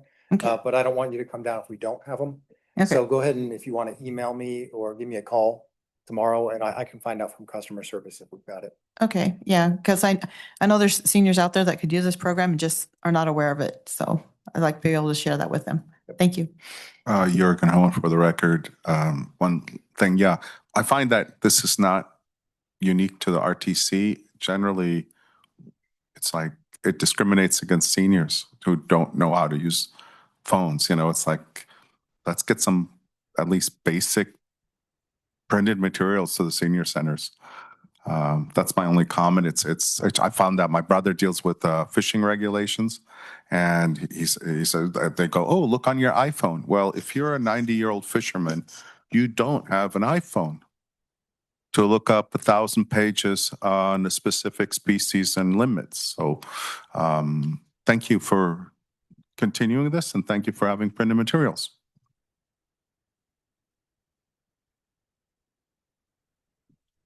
Okay, any other questions of the board? I had one other one.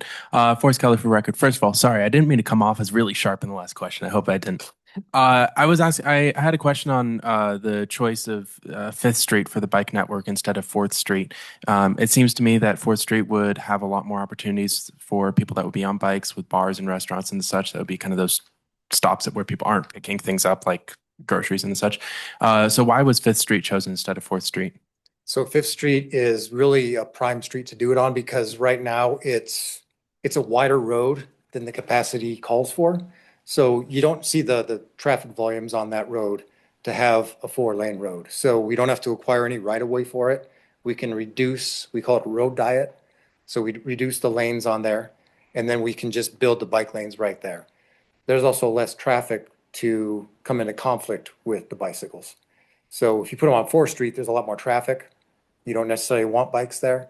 Same thing with like Virginia Street. Virginia Street is a lot different now than it was 15 years ago. It's down to 2 lanes.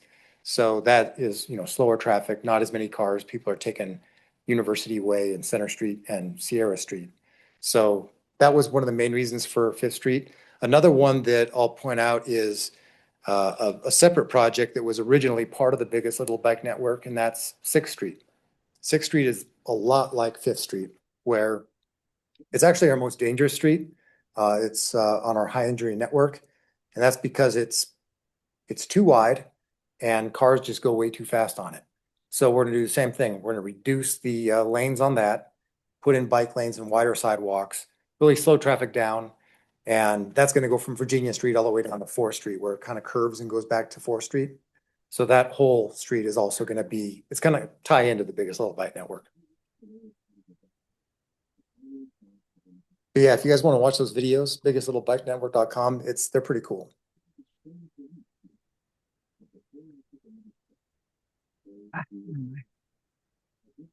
Go ahead, Battery.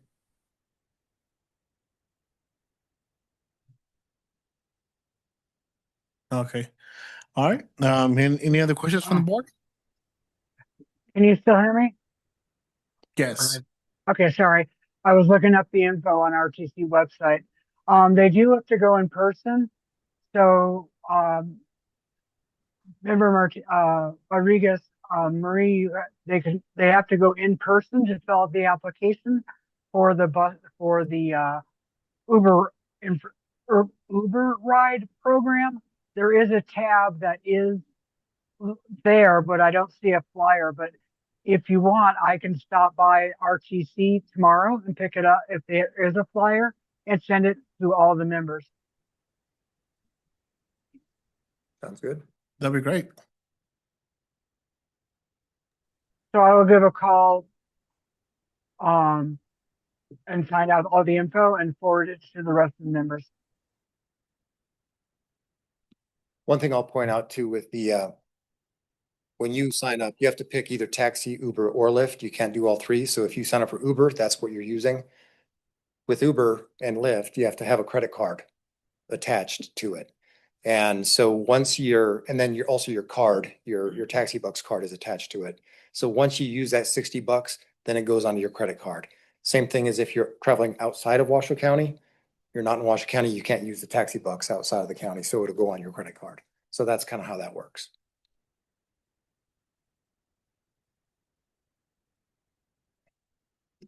Thank Alrighty. you very much. All right, thank you. Thank you very much. All right. Chair, just for the board, we don't have any public comment on this item. Okay, very good. That was my next question.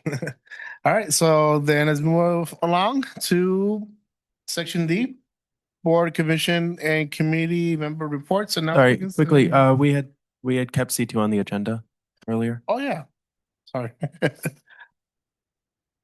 Okay. Well, yeah. Now let's continue on with the business item C2. Chair, do you want to start with public comment? We have a public commenter online. Yeah, let's go ahead and start with comment, and we'll go from there. Okay, Beth, when you're ready, you can unmute your mic and state your name for the record. You'll have 3 minutes. Hi, I'm Beth Dory, and I sent most of you an email. And so I'm going to be reading it. Since 1982, my husband and I have owned 7 houses directly across the street from the historic Veterans Memorial School.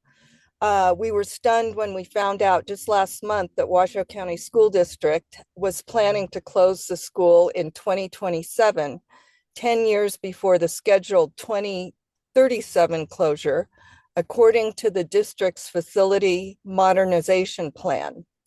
The timing for closing this school couldn't be worse. Veterans serves mostly Hispanic youth, and to uproot these children and bus them to an unfamiliar school when families are being separated by deportation is confounding. For many of these children, these neighborhood schools are a safe home away from home. Recently, one of our tenants, a legal resident, canceled a trip to visit his family in Mexico because he was afraid he would not be let back into his country, this country. These children no doubt feel as much uncertainty as their parents do. Consequently, you will not see many immigrant families protesting the school closure. While the district will use the bogus PR talking points for veterans closure of newer and fewer, school closures become trade-up opportunities rather than community losses, equity, and modernization.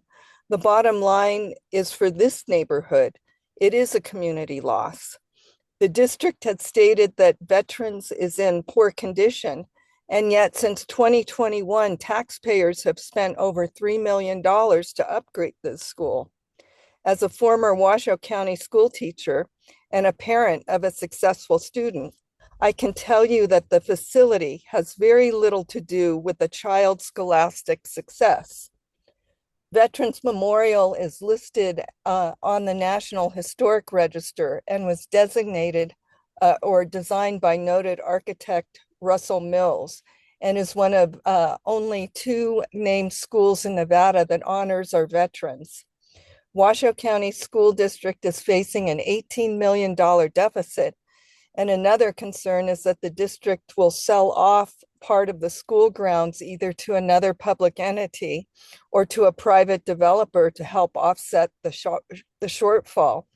Ideas for the site from the district have been early childhood daycare, low-income housing, subsidized housing for teachers, all worthy and needed uses. However, these repurposing suggestions really don't honor the provenance and the history of this iconic school. Instead of turning this historic site into a 5-story soulless housing project, many of which are now littering our neighborhoods and dwarfing the surrounding 1-story homes with their scale and height, please consider collaborating with veterans groups, the Veterans Family Home, local and state and federal representatives to convert Veterans Memorial School and the site to a Veterans Interactive Museum, Memorial, and Healing Garden. There is no dedicated. Beth, you're about 30 seconds over your time. Oh, okay. Thank you. Thank you. Thank you. I did receive your comments from Valerie Tilson, and they were added to the record, so we do have them. Perfect. Thank you. With that, I don't have any additional public comment for this item. All right, thank you so much. So yeah, we can discuss this pretty briefly. As mentioned before, we don't have the actual presentations by the Washington County School District. I think I shared most of the feeling as far as public comments and other board members that I do feel that there's not enough communication going on from the school district to the students. More importantly, to the parents of those students, because I've been working directly with veterans elementary school. I've gone to different events that I've been hosting. They're a very tight knit community. There's a lot of the parents that are involved with their students' education. So I don't think there's a lack as far as they don't know what's going on. I think they just haven't been told what's going on. And there was a brief meeting done 2 weeks ago on a Wednesday morning at 9 a.m. And the information that was given was very bogus. I didn't want to step in and talk too much at the meeting because it wasn't my meeting, or I'm not an employee from Washoe County, but it wasn't. I think I consider myself pretty knowledgeable in both languages, and in English and Spanish, and neither one understood what the heck was going on, what they were trying to say, what they were trying to establish during that meeting. Therefore, yeah, there's a lot of things that it needs to be. I feel that the Washoe County has to do. I also know from my ward 3, my neighborhood elementary, Dawson Elementary, I went there through kindergarten to 6th grade. Those parents as well, they don't know what's going on. They don't know that that schools will be shutting down in the next couple of years. Same thing with a lot of the Smithridge, Smithridge, Pine.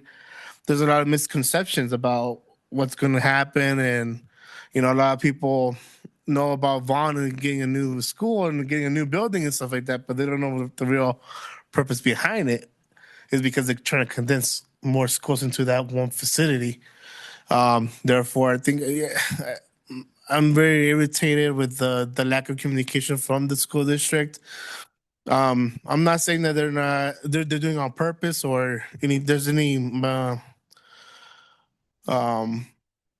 there's no what's it called, conspiracy theory behind it or anything like that. But I think they need to step it up and have better communication, and they need to bring better translators or whatever the situation is, because even you talk to different employees and they all have different ideas of the same plan, and so there's not even a concrete idea from their employees. So I think we need to, if we can, we would push to try to get them next month so we can discuss this item, because it is very important. More than anything, how I see it for myself personally, I don't have a kids yet here in Washoe County.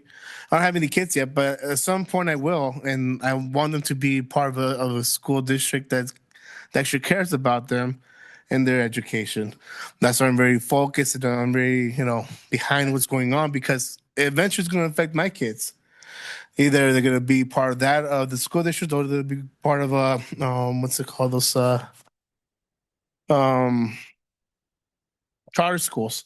So, and I know there's a lot of back and forth between the charter schools and the district, and they don't want to lose any students to the charters. But if the charters are doing a lot of better job, then it is what it is. So therefore, yeah, I think that's my opinion. If anybody else wants to bring pretty briefly, so we can try to get out of here as soon as possible. All right, Paul, not doing for the record. I definitely agree with you at that point because I'm very frustrated with Canon design and facility modernization plan. I'm very frustrated right now, especially as a Smithson community. What boys are being silenced. The parents, the community member, the student were not happy about it, about the zoning results in the modernization plan. So I started in 2023. When Pine closes, there are two options. Option B, which is a new elementary school, Pine campus, which is that the final result they choose. C, the PK to 8 school with Smithson and Dawson being C. And then Dawson community want another option. They want to go to Donner Spring and Hidden Valley Elementary School. And they're bringing Pine on option D and E in the fall of 2023. And guess what? They voted on it. It was option B and C, the more rectification option, because it's not fair for them, for Donner Spring and Hidden Valley community, for them, their boys are being silenced, because I know that despite being a small community, they support option D and E on being C because majority does for Pine resident. That include Smith Ridge, East Huffaker, and the Huffaker area that did not belong in Ward 3. Vote for this. And as Smith Ridge community, we're like confused. We're getting a new elementary school. Where the other community going to? And so we end up option B and C with the PK to 8 study. And my community does not oppose going to PK to 8 school because they're bringing middle school and middle school together, have a lot of bully for the middle school, and middle school kids take advantage of it. And the Ken design decided to do option B, which is combined with Smith and Dawson. And then this year and last spring, the school district recommend all the Smith will be rezoned to the new Vaughn and Wooster. And a lot of community proposed to go to Wooster High School, especially for Wooster High School. But they're mixed up okay to go to Vaughn Middle School because they know the Dawson and Smith will combine into one school. The zoning advisory committee did vote for option 4A, sending it down to Smith Street to Vaughn and then headed down to Worcester. And then now like for Dawson community, it's because I want to have a Dawson community to give a voice to Dawson community. It's not fair for the school district to select the bigger fish over the smaller fish like Dawson, Hidden Valley, and Donner Spring. And then Dawson community doesn't want to go to a new elementary school Pine campus because I know there's a new campus, but they think that they want to go to Hidden Valley and Donner Spring, split it up. They end up with option 4 at the last meeting.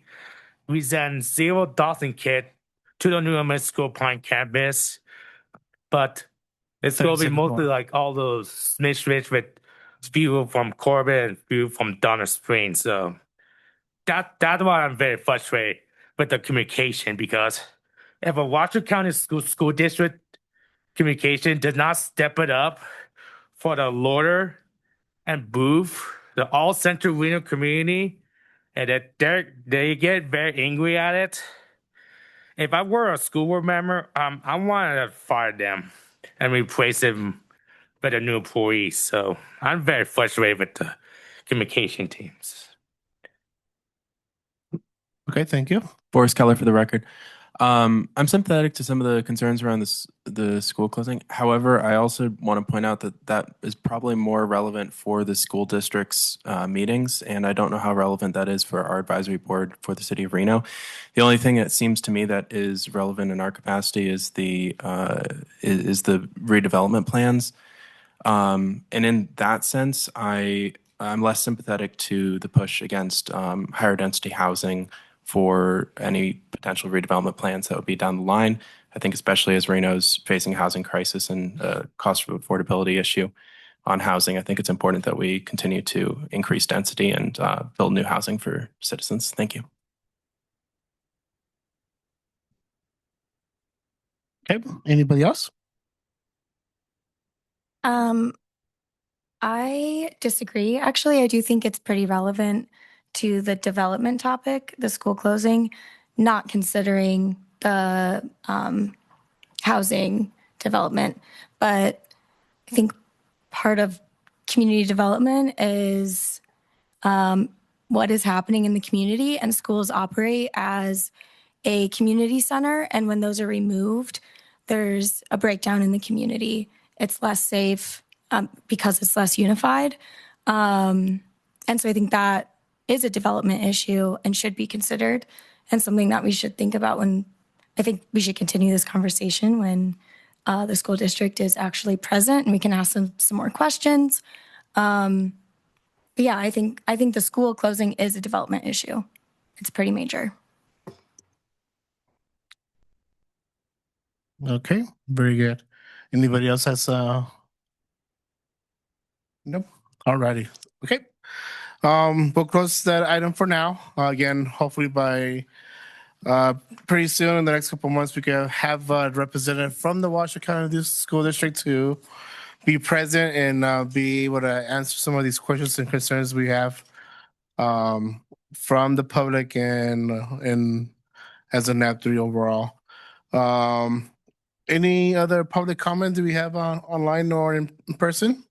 No additional public comment for that item, no. All right. Well, thank you so much, everybody. Thank you for staying on. And Chair, I think we skipped over the D items. yes, we did. Yes. So let's go ahead and do the board and commission committee member reports, announcements, and discussion of future agenda items. This is Sarah Horseman for the record. I'll make it quick because I know we want to get out of here. We only have a couple more hours left of Giving Tuesday, so I did want to just shout out a couple of local organizations to consider. I always do a shout out to Our Center, which is located on Wells, LGBTQ Community Center. So consider Giving Tuesday donations to them. And then also the Down Syndrome Network of Northern Nevada. Their website is dsnnn.org. You don't have to give today, but today is a good day to do it. Marie Rodriguez for the record. Going back to the topic of schools, right now they're in the middle of the big Reno coat drive. They collect coats for school children that need them, especially this time of year. So if you have any new or gently used children's coats, and when I say children, I mean I'm talking all the way up to teenagers. The contact person for that is Lindy Martini. It's Winter Coats for Kids. A contact number for her is 775-815-2288. So let's make sure our kids can stay warm, especially those in some of the more needy areas. And also a couple of events to keep in mind that are coming up soon is the Holiday Lights Festival on December 5th downtown at the Plaza starting at 4 o'clock, and December 6th at 9 o'clock at the Convention Center is the Magic of Santa Artist and Craft Fair. A couple of events, especially the craft fair. It'd be great to support our local businesses this holiday season when thinking of gifts. And the Festival of Lights last year was incredible. I'm sure it's going to be incredible again this year.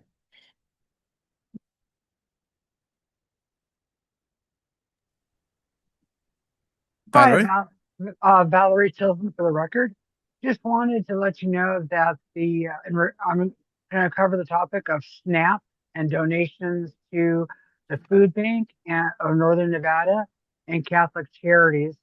I did note that the Fed said that they are going to withhold federal funding for the states that did not disclose their records to the feds. And Nevada was one of those states. So we may have quite a shock coming in January because Nevada does pay a month behind on its schedule, unlike other states. So that's also to tie in with member Hornsberg, Horseman. Sorry, I missed your name. To donate to also those type of charities as well. Thank you.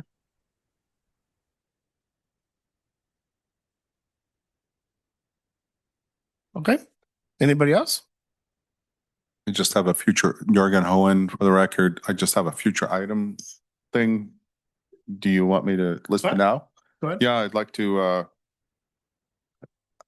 I was at a Thanksgiving and with elderly people. Well, that could be myself. That is myself. And I said, hey, why don't you go to downtown? And the thing was, I don't feel safe. I wouldn't go downtown. I don't feel safe.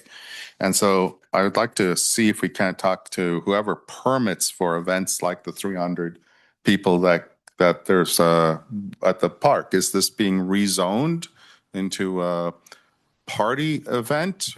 How's this permitted and permit enforcement? If it's homeless people, then we have a care center that we spent tens of millions, if not money for. How's this?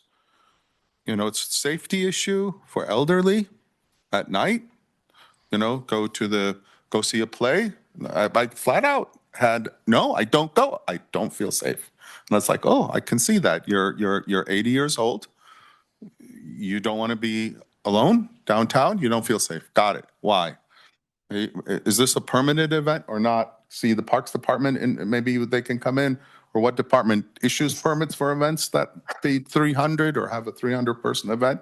Or are we rezoning some of the public parks to be events avenues? Just to take a look at that. I'm not sure how to adjust that. If I can jump in, Callie Shai, staff liaison for the record.